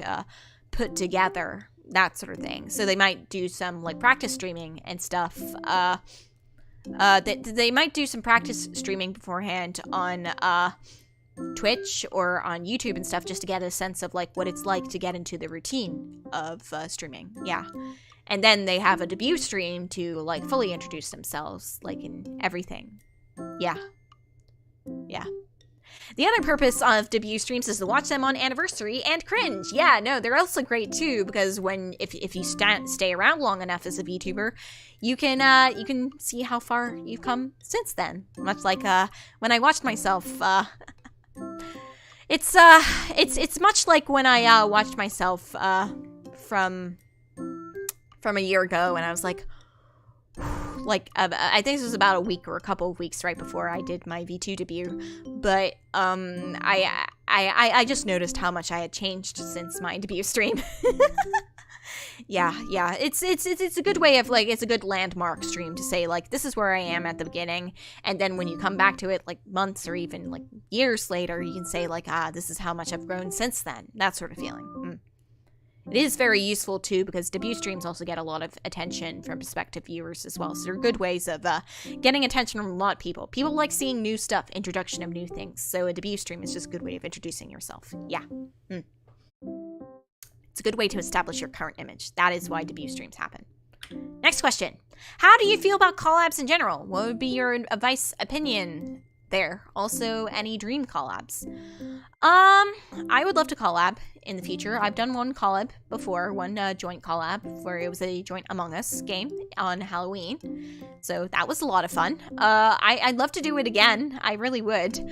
I just need to be better at scheduling collabs, I guess. But I think I really liked what I did do. It's really fun to play off of another VTuber and just get some fun and unique interactions just based on a collaborative gameplay or collaborative activities. That's a lot of fun. Yeah. I think you if you're interested in finding a collab or stuff, definitely joining a Discord or some other community where VTubers, are present, such as the EN VTubers Discord is a great way to find, prospective collabs. There's actually sub-channels in there. There's channels in there dedicated to setting up future collabs or to announcing potential collabs with VTubers and stuff. And yeah, it's a great way of also maybe making friends too. Yeah. I actually would like to do a collab in the future. Speaking of collabs, actually, my twin Clue, she's very close. She's very close to doing her MCATs and stuff. So once this month ends, there may very well be a collab stream with her soon. So please look forward to that. Any dream collabs? Well, to be honest, I don't really think about dream collabs right yeah. I don't think I'm at a stage where I can start talking about dream collabs right yet. Just yet. Yeah. Yeah. So I can't give you a concrete answer on that one right now. I think if I grow a bit bigger, if I get a little bit bigger, I can probably talk more about who exactly I would like to call up with. Actually, there is one person I do have a dream call up for. I would like to call up with Iron Mouse, since she's one of the few other operatic VTubers I know about. It would be fun to sing together. It would be really fun to sing together. But so I hope that can happen. I hope that can happen. I will never say never, but I hope that can happen. Yeah. How do you feel about your progress so far? Is there something you feel you haven't done or tried yet? I mean, I've talked about my progress so far already, so we'll go to the second question. Is there something you feel you haven't done or tried yet? Okay, so, I would like to do more collab streams. That is definitely something I would like to do more. Maybe playing a proper horror game. Maybe. Don't hold me to that one, guys. Maybe I'll do a horror game and you can watch me scream and cry for clippable moments or whatever. Maybe I will play a proper horror game and you can watch me lose it on stream, or maybe I could do one of those, maybe I could do a Minecraft stream eventually or something. Maybe I could eventually play one of the popular games and build stuff in Minecraft and stuff, because the last time I played Minecraft, I remember really enjoying it. Maybe other popular games like Fall Guys and stuff, just big competitive games would be really fun. Yeah. Yeah. 。So that might be fun too. I might also want to do a maybe a challenge stream too. I have you know, fairly recently fairly recently I received buldak noodles from my aunt. I received a pack of buldak noodles, so it may be possible that I could do a spicy food eating stream.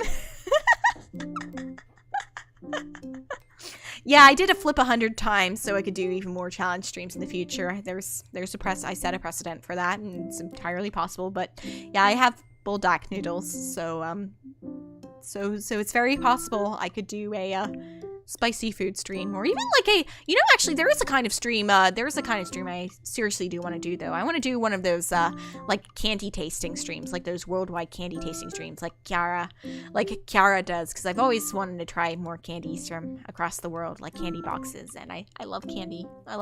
It's fun to taste test them. Yeah. You might just scream and cry in Mother 3. Yeah, well, will it be for sad reasons or scary reasons? I don't know. Maybe the only way to find out is to continue playing it. So yeah, those are some things I haven't done or tried yet. Things I would like to do in the future. How do you manage all the schedule planning? Okay, so I do a lot of, you know, playthrough, long plays, or things I could do over several weeks, like, you know, dividing long tasks into chunks, like, you know, watching an entire anime into chunks. So for my membership streams, I'm currently doing a watch through of Kill la Kill, and we've just started the second core of Kill la Kill. And so with that, how do I put this?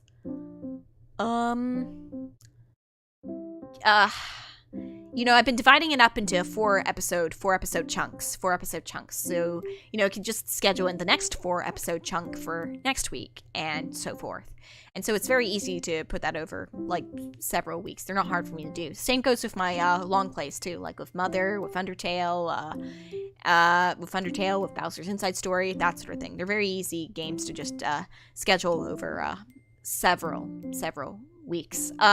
With shorter stuff, like, then I focus on, like, you know, doing streams that are easy for me to do when I have, like, days where I know my energy will be lesser. So that's kind of why I do free talk streams on Friday, because usually it's after a weekday filled with work, a weekday filled with a lot of work, and so I kind of want to take it easier on Friday evenings, because that's just how Friday's evenings are. They're transitions into the weekend. And so I want to set that precedent by having a relaxing chat with chat. Yeah, so that's what I do there. And then for indies and stuff, I just pick off stuff. I create a collection on Itch.io of games I really want to play, and I put them in my backlog, and you know, and basically I just go through my backlog. I pick a game from there, and I say, okay, I'm gonna play it, and go from there.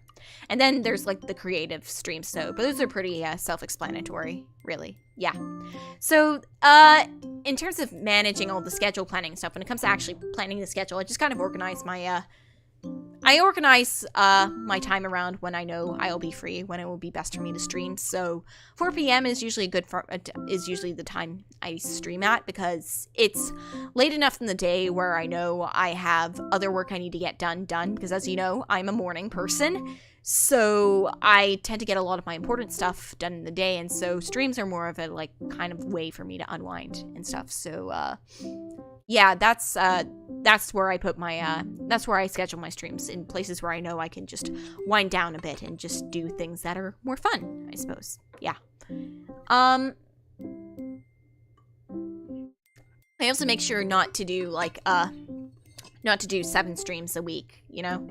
Make sure not to do 7 days a week for streams too at my current moment, because I also get, you know, with the stuff I have going on in the background and stuff, I can get pretty burnt out and stuff. So I make sure I have some time to relax. If I go streaming, like, if I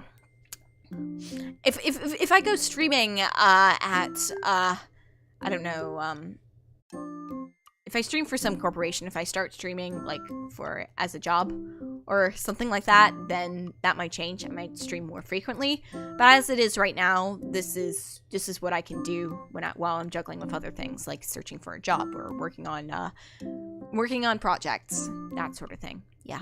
So that is how I manage it. Next question. Hi, Mado. I'm currently struggling through the beginning leg of my journey as a content creator because I have a very wide breadth of interests. Not everything plays well with one another in terms of making a cohesive streaming identity. How do you decide and choose what content to make or what game to cover? Thanks for taking the time. I hope you have a good one. Well, thank you. Thank you, person who, thank you for the very kind words, anonymous person. So, how do you decide and choose what content to make or what game to cover? Really, it's just due to my own whims, really. It's just, I center my streams around things I like doing, and then I set a schedule to doing that. I like watching anime, so I set a time and a space to doing that. I like exploring weird indie games, so weird and fun and cool indie games. So I set a time in my week to do that. I like unwinding and talking with people about life, the universe, and everything, and just dawdling off and doing my own thing. So that's why I have a free talk stream. I like playing weird RPGs for long periods of time. I want to get on my check things off my gaming bucket list. So that's what I use my long plays for, to play the games I have always wanted to play but have never had the courage to until now. And then, what else?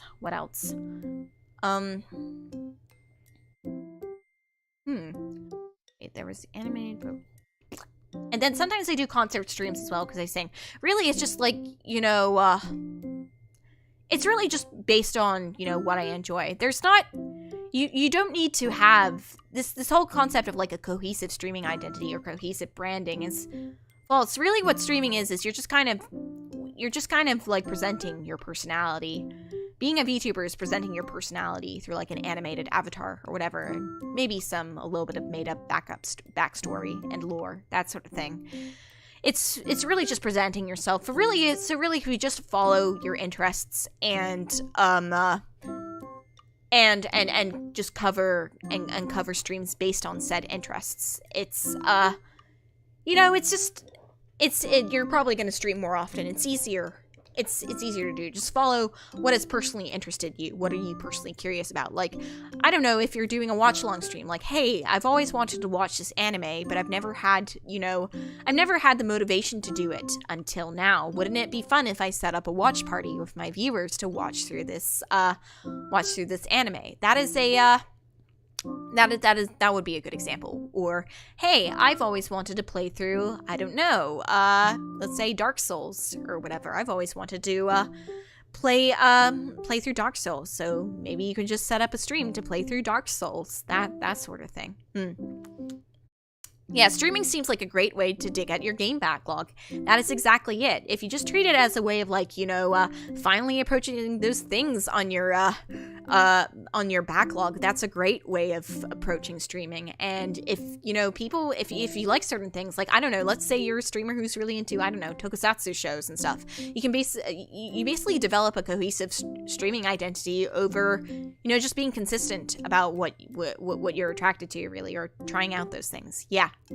Yes, you could always pick a day of the week and make that day be themed every week. That's another way of, emphasizing that consistency and cohesiveness too. Just saying like, okay, so I don't know, Thursdays is for anime watching. Saturdays is for, drawing or creative stuff. And Sundays is generally for, games I'm doing, I'm sticking with long term. That sort of thing. Yeah.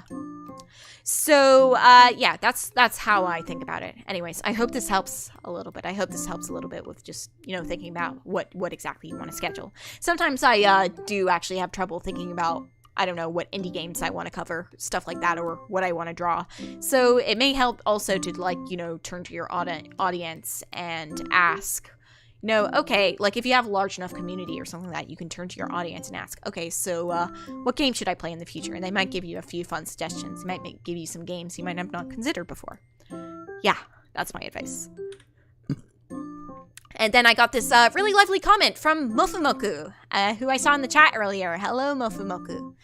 First, congrats on streaming for nearly 2 years. That's a long time, and hearing that someone has been grinding for that long is truly inspiring. Very cute Kalmoji, by the way. My question is, as a PNG tuber, I have nights where I imagine myself having an extremely difficult time building up a following because it's very detached from creating a more genuine connection an audience can get through a moving VTuber model. How would I get around this issue and build a proper relationship between my audience and me? So with PNG tuber stuff, at least from my experience of making one and seeing some other PNG tubers in the wild, I think just having a lot of different creative reactions, I think if you're a PNG tuber, can help.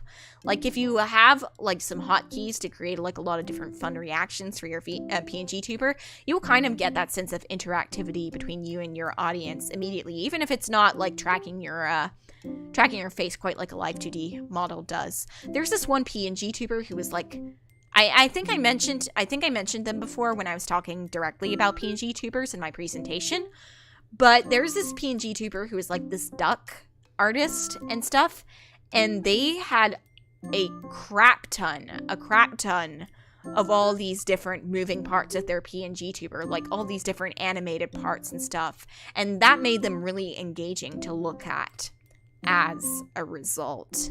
Yeah, that made them really, really engaging to look at as a result. So I think as long as you get that sense of reactivity, that sense of interactivity, reactivity with your PNG tuber, I think you can still create a very similar connection with your PNG tuber, quite like a live 2D moving model. Yeah. Hold on, let me find out what their name is. I think I upvoted them on Reddit. Let me get them. Remember, PNG tubers do numbers on TikTok and YouTube Shorts. This is true as well. It is true as well. It is true as well. They do numbers on TikTok as well, so you can build a following there as well. Like, there is a reason why, yeah. Alright, this PNG tuber is just one called FGC Draft, and they are a duck VTuber, PNG tuber. They are on Twitch, and their Twitch is draft. They have YouTube too. It's FGC Draft on YouTube, and on Twitch it is and FGC Draft on FGC Draft. Yeah, that's them. They are extremely animated. They made a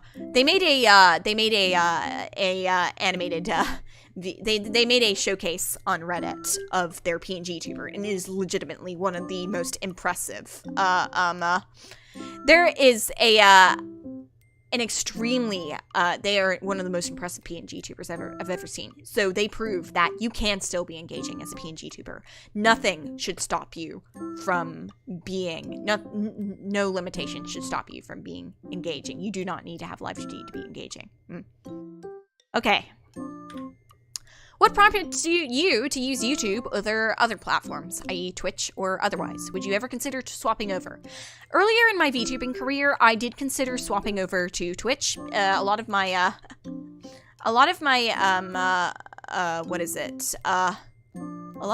VTubers,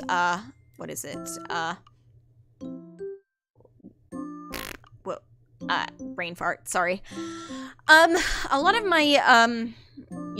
my VTuber friends and stuff were on Twitch, and they were recommending me to try out Twitch because the discoverability apparently was better then. But I stuck with YouTube, and eventually I hit my stride there. So I think, like, if it ain't broke, don't fix it. A, because I've been gaining some traction on YouTube, and B, YouTube also has the whole, like, you can host shorts and, like, short form content there too, and your VODs will stay up there for as long as you need. So they're good. They're good like that. Yeah, I like YouTube immensely. It's very, very good. It's, no, it's not. No, that's not what I'm saying. No. What I mean is, I like YouTube because it's better for what I'm searching for, but it might differ if you're more gaming focused, something like that. Sorry if I missed the mark, I'm still without sound, but regarding the person's problem, there's some big streamers who stream without any face camera model and engage the audience. That is true too, but I think part of being a VTuber is having you know, some sort of visual representation, some sort of visual representation of yourself on stream. So I just wanted to assuage their worries. Is there a way to assuage their worries there? Yeah.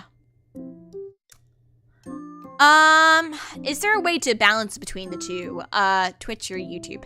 I know some VTubers have taken to posting a lot of their clips and stuff on YouTube, or their VOD archives on YouTube. Like drawing new potential viewers and then put their actual streams on Twitch. So I know some VTubers have done that, but I personally just want to stick to one platform. I just want to have everything in one place because that's just how I am. And I also don't really love Twitch either personally. I just don't really like navigating it and stuff. It's hell.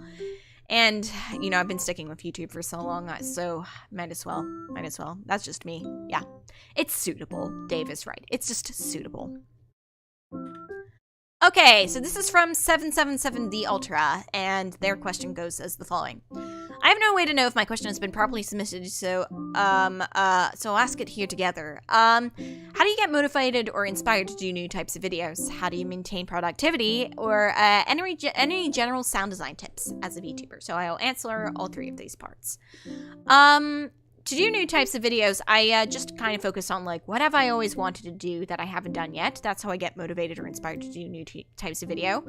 Or I see memes that are, or I see what memes are popular. I see what memes are popular, and I try to jump on those trains. That's what I do with the don't pee on the floor. Use the Commodore. That's what I did with that one. That sort of thing. I just try little short things. That's how I get motivated with that. With maintaining productivity, it's just a matter of, like, maintaining productivity is just a matter of being consistent, I think. It's just a matter of being consistent with work and stuff. And then sound design tips as a VTuber is just to, make sure to have your, if you're talking about sound design tip stuff, make sure that you, have your mic at, like, the yellow level and your BGM at kind of, like, lower green level and stuff for your speaking and stuff. Because if you have your mics at yellow level with your peaks just touching the red level and your sound levels, it's your voice is probably going to be very present to your viewers. So there's that. Yeah. Yeah, so that's just a couple of general sound design tips. Yeah. I'm just going to go off, hold on. I'm just going to go off and get myself some extra water. I will be back in just a moment, so I am just going to go off the lecture desk to a bit. Hold on a sec.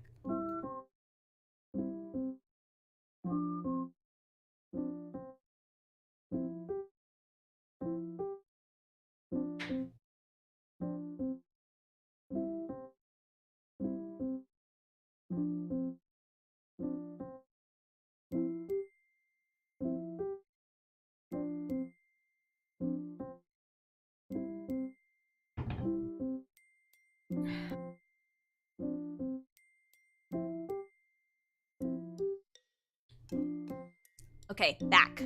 Okay. So, yeah, consistency is, oh wait, I got to the next one. Whoops. Okay.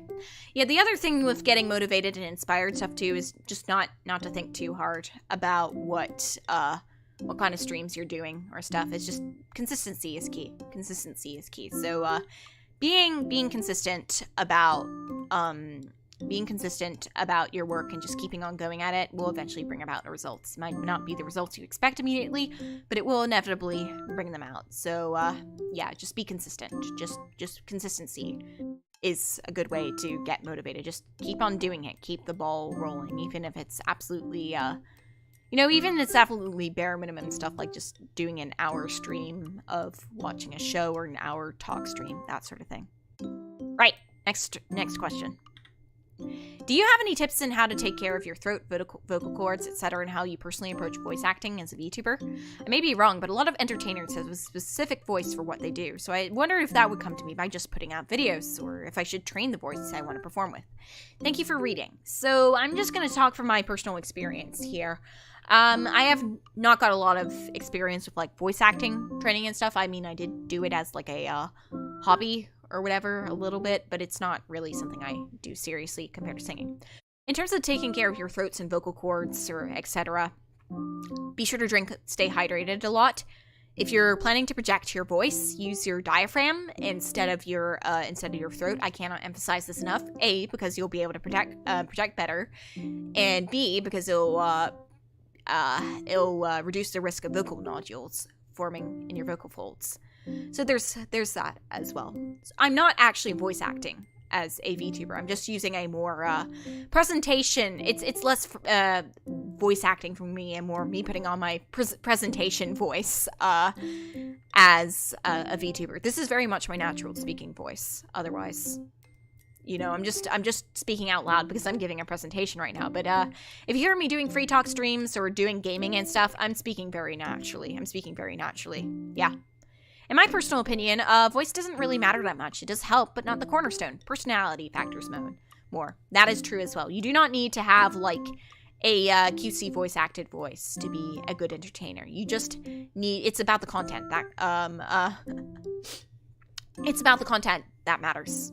In fact, I'd say it goes backwards. VTubers usually go back to their real voice after putting on the cute one. Yeah, you see this with, like, VTubers like Suisei Hoshimachi, who initially put on this really, airy, light voice and stuff, but I think about a year ago or so, she was like, okay, I don't want to do this anymore. I feel much more comfortable using my deeper voice, and, it was better for her in, the long run, I think. I actually prefer her, non-put-upon voice too, because it's natural. I like her more mezzo alto voice. It's much better. Yeah, it gets tiring after a while too, just putting that on. You do not need to do that. You really don't. You just have to see VTubing as more just like you being an extension of yourself. You being an extension of yourself rather than you playing the role of a physical you know, playing the role of a character, someone else. Yes, even I did it. I actually thought I had to put on a really cutesy poo voice when I debuted. Yeah, so my voice is a lot higher pitched, and I was really trying to put on the cutesy voice right there. And, you know, it's exhausting to put on in the long run. So that's why I have my, normal voice now, and why I've kept it for a really long time. Yeah. So you better take it or leave it, guys. You better accept that, because that's how things are going to be from here on out. Yeah. All right. I'm curious, how do you plan your streams? Like, do you have notes on some topics to talk about to fill any dead air, or do you freestyle it? Ooh, free talk one. And how do you plan your stream schedule? What kind of thoughts go into deciding what to stream and when, and how it fits into your probably busy lifestyle outside of streaming? So some of these questions overlap with what I said before, but with stuff about the free talk, I usually just speak about what's on my mind. I start out with like a greeting, ask everyone how their weeks were, and I try to see if there's any topic I can latch onto from there, whether it's through me talking about how my week was going, or whether it's I see like an interesting I think about something interesting that happened that week, like, I don't know, a new game release, or something I watched and wanting to talk about my experiences with that, or an update that happened and me going like, ooh, I need to talk about this update, ooh, that sort of thing. So that's how I yeah, that's how I do free talk. It really is freestyle. It really is freestyle. I was not pre-planning a lot of free talks in advance.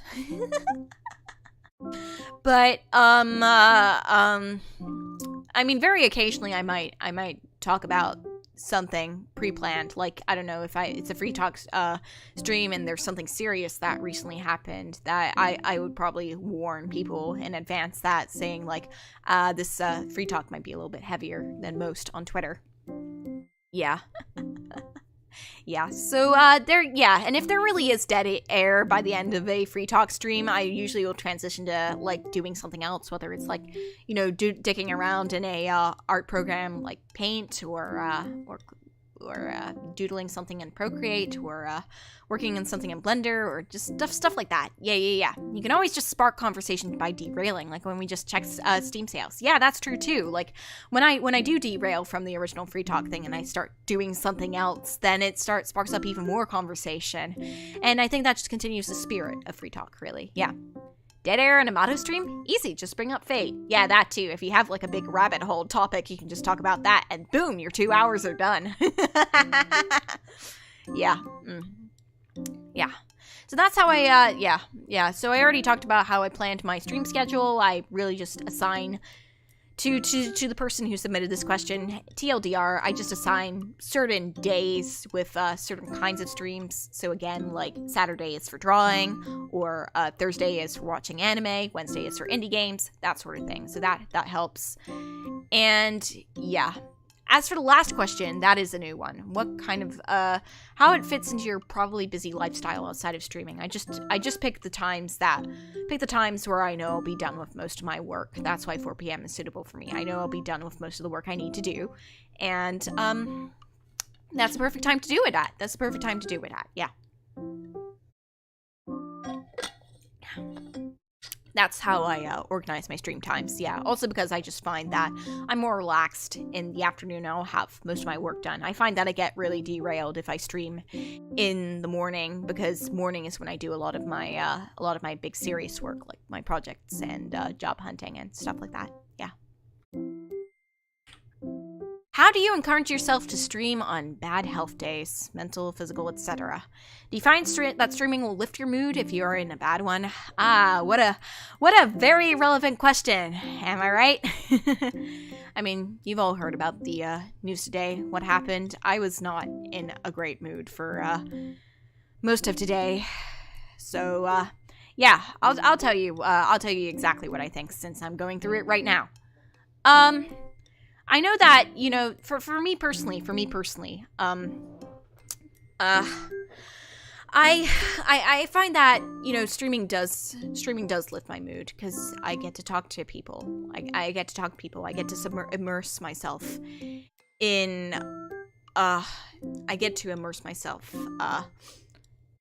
in things I like. I get to talk to people who enjoy my presence and stuff, and I get to have, it's a lot. It just helps me keep my eye into, it helps me keep my eye off things for a bit and helps me put myself at ease. It's a good stress reliever. So I do find that when I had a bad mental health day, I am, I just was like, I could not,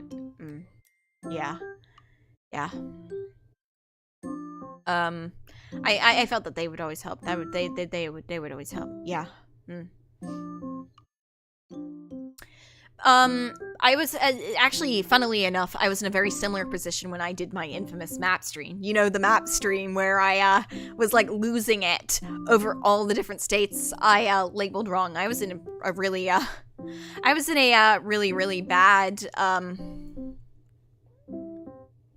really bad mood when I did that too, because my iPad had just been cracked. I had I had to leave my last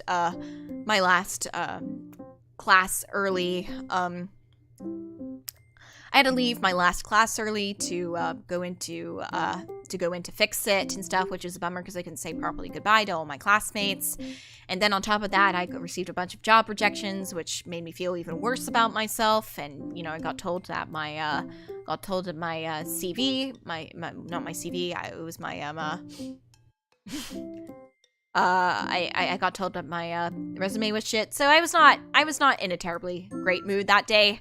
But the map stream, I think, is one of my most legendary streams of all time. It was one of my funniest streams ever. It definitely lifted my spirits a lot. So I think that stream, and I guess this stream to a lesser extent, is proof that, you know, streaming can really help when I'm having a not great day. It really does help me cheer up and stuff. When it comes to bad physical health days, though, that's when I do have to cut off streaming. That's when I do have to say, yeah, I can't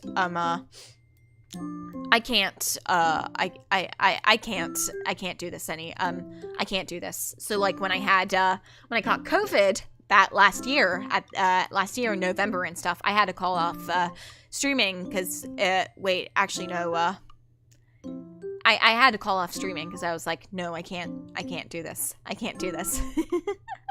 I can't do this. So that was when I was like, yeah, I can't do this. Actually, even before I caught COVID, when I had my wisdom, four of my wisdom teeth extracted, I had a lot of trouble speaking clearly too. So, and I was in a lot of pain. So I was like, yeah, I can't VTube like this. I can't do any VTubing like this. So I have to go on a medical related hiatus and stuff. Yeah.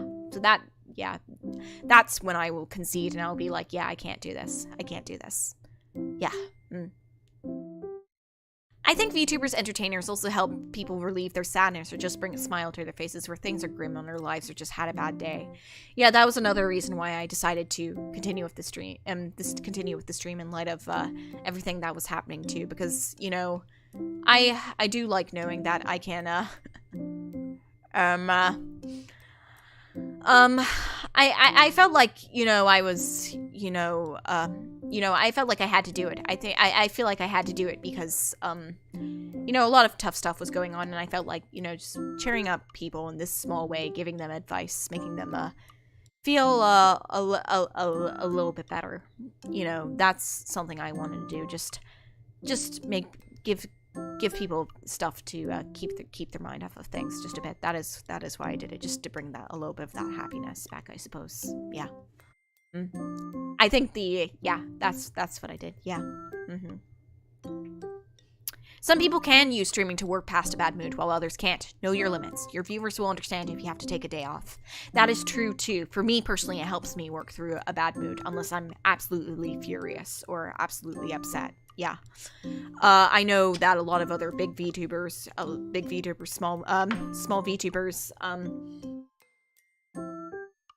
can't. When you are a VTuber, you do have to understand your limits, what you can and cannot do. And I understand mine. That is why I generally do not stream past 2 hours for most of my streams, and why I why I keep my streams to the afternoon as opposed to the morning, because I understand when I stream best. And those who won't understand you taking a day off are not viewers worth keeping. Absolutely. You do not need entitled viewers in your life. Your time is your own. Absolutely. Next one. How do you come up with a name for your character? It feels impossible for me, especially when I can't come up with even a simple name for a pet. Okay, so for coming up with a name for a character, think about what your character will embody. So let's say, for instance, your character is a lunar rabbit. Let's say your character is a lunar rabbit. What kind of names evoke rabbit-like feelings or moon-like feelings? Those would be good starting points to go when thinking about your name. Just think about what concepts does your character embody, and what name do you want to go from there? Now, I'm called Mado. I'm known as Mado because Mado has been my online identity for, like, since I was 13, 14 and stuff, and it's just stuck. This has been my name. So, and because I'm basically just being myself, that is who I am. I am Mado, nothing else. Yeah, it's just for me. It can be something as simple as that. But if you wanted to go with, baby names, searching up sites for baby names can help too. That's another good way to do it too. Yeah. You can also, you can always keep your old username as well. Iron Mouse is neither metal nor mouse. Yeah, no, she just named herself after her favorite Sailor Moon, one of her favorite Sailor Moon villains. So that's that. Just looking for things that can help bring a connection between your character's theme and yourself can help. Or just looking up even just names that you like in general. It can be as simple as that. So that's just a good way for searching for names. Were there any important things you only realized post-debut or otherwise would have liked to have known pre-debut?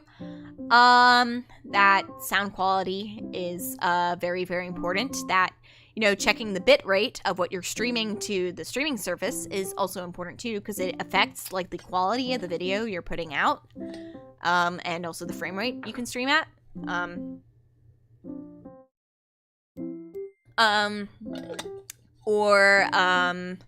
Or that was another thing I wish I knew. Yeah. And then there's what else? That, you know, I didn't need to do a debut stream to start as VTuber. I mean, I'm glad I did, but I didn't need to. That was another thing. Those are just a couple of things that were floating around in my head, in my head right now. Just important things I realized at post debut, that sort of thing. Yeah. Yeah.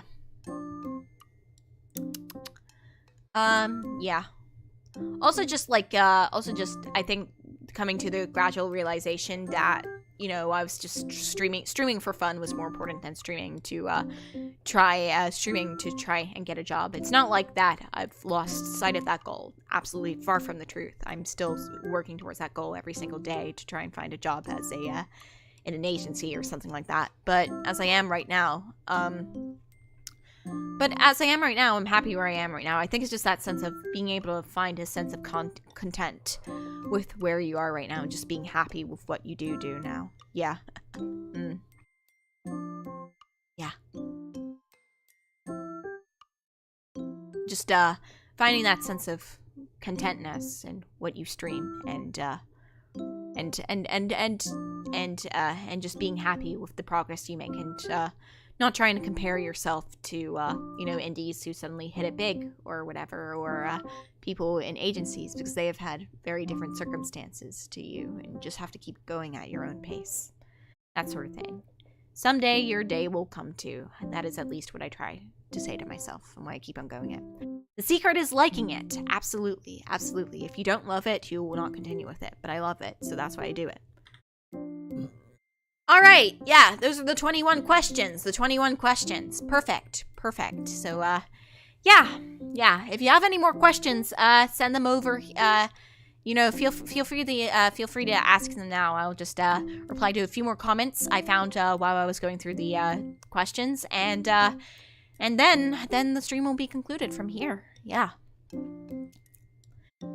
Some VTubers are 2.5 VTubers whose streaming identity is the same as their real-life identity. Of course, there are many drawbacks to that method.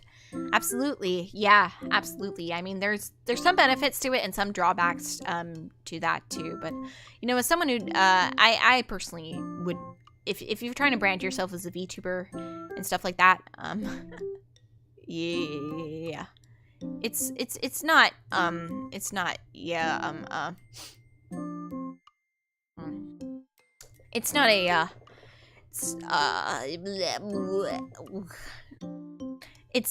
I don't know. I think it's really up to your choice whether you want to do it or not. Like, I know Kayson's fine with being a 2.5 VTuber. She's fine with that. But, yeah.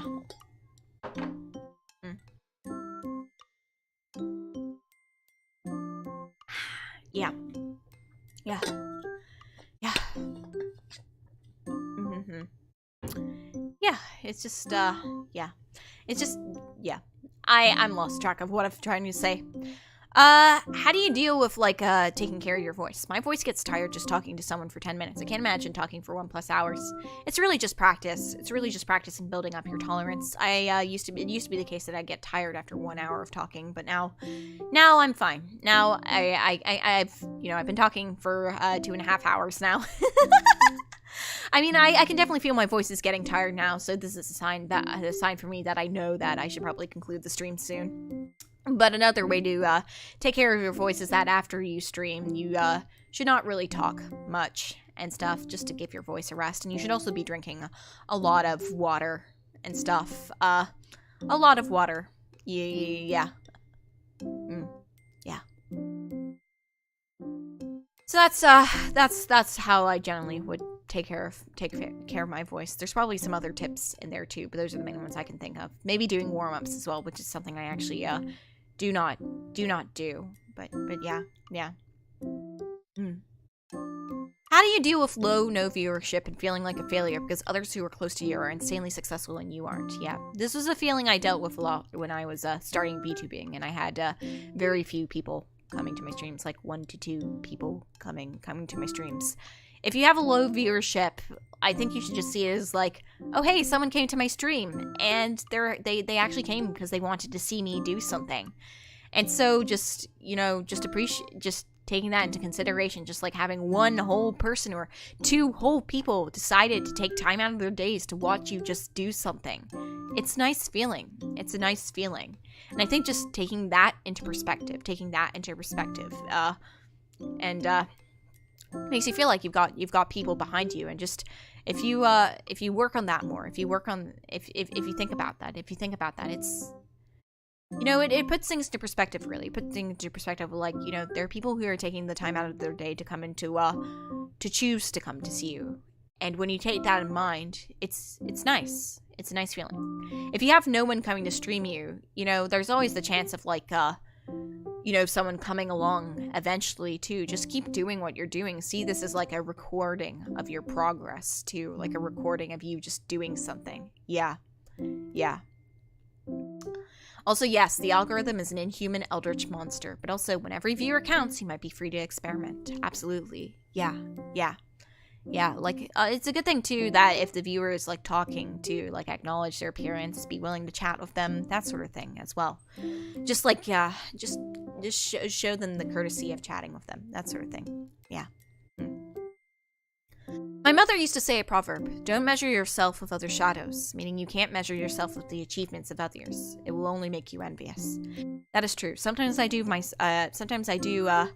find myself just, you know, comparing myself to others, comparing my achievements, to others. But, you know, recently I've been thinking, like, you know, they might have had these achievements, they probably had a lot of setbacks as well, you know? Like, they have a lot of setbacks they're probably not talking about, unless it's behind the scenes. And so, when you consider that, or they have things that I might be strong at, but they might not be, like, there are a lot of people my age and younger who are good at art, actually even better than me at art. But can they also sing?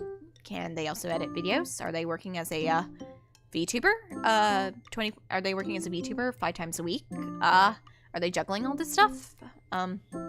That sort of thing. And, when you take that stuff into consideration, you know, it's just worth thinking about. Just like, you know, the most important progress you should compare yourself to is your own. It's your own. It's much more productive in the long run, too. Comparing yourself to other people can only get you so far. It's not fun. It's not fun. It's just misery-inducing in the long run. Yeah. Yeah. Yeah. Okay. Let's see. So I got a, let's see, another one. How do you get the bravery to actually start streaming? Well, it's just taking the plunge, really. I remember during my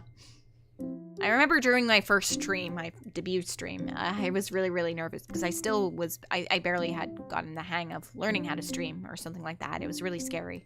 And I didn't know what I was doing. And, but I took the plunge and did it anyways. There was a lot of scuff in those early streams. There was a lot of scuff for a while, but eventually the scuff disappeared and things got better. So, you know, after a certain point, you have to think, do I want to take this risk or not? Do I want to take the plunge, go into the deep end and do this?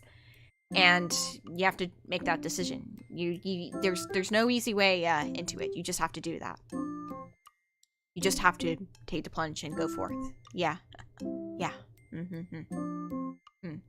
Good night, Loon. Good night, Loon. Take care. Take care. Have a good one. Have a good one.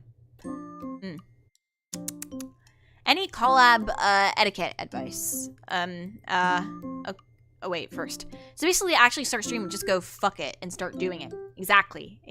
That is exactly what you should do. That is, you know, the best time to start streaming was yesterday. The next best time is now. Just start. Just start. Because, when you start, you'll start getting records, and you can build upon those records, and you can improve upon those records, and you just get better and better and better. When you get better, you get more confident, and when you get more confident, you have more people wanting to watch you. When you have more people wanting to watch you, that increases your confidence further, and it creates a really positive feedback loop. So that's key. That's key. Yeah. Finally, there's Hyper Epsilon's comment of any collab etiquette advice. So just be polite. Just be polite to whoever you're collabing with. Like, you know, just set the boundaries beforehand with, like, what exactly you want to do in the collab, what kind of talk you will allow, what kind of talk you won't allow. Like, how familiar you want to act with each other. Yeah, that sort of thing. Yeah. Just set boundaries beforehand. Set boundaries beforehand, and respect those during the call-up, and you should be good to go. You should be good to go. All right. I hope that all this advice I've been giving you for the past 2.5 hours has been helpful to you, even if only a little bit. I will put up the Google Drive files for the slides a little bit, maybe tomorrow, maybe later today. I don't know. I'm feeling kind of pooped after everything that happened today. But I'm glad. I hope that this at least brought a little smile and encouragement to you guys. I hope this at least helped you all and made you feel a little more motivated. Yeah. And made you think a little bit more clearly about what steps it takes to become a VTuber. Yeah. So thank you all for coming along to my stream. I really appreciate it. Yeah. I hope you, I'll be playing that special collab game I've been doing tomorrow, and I hope you enjoy it as much as I do. But without further ado, ciao. I will see you all tomorrow. Take it easy, everyone. Take it easy. Bye-bye.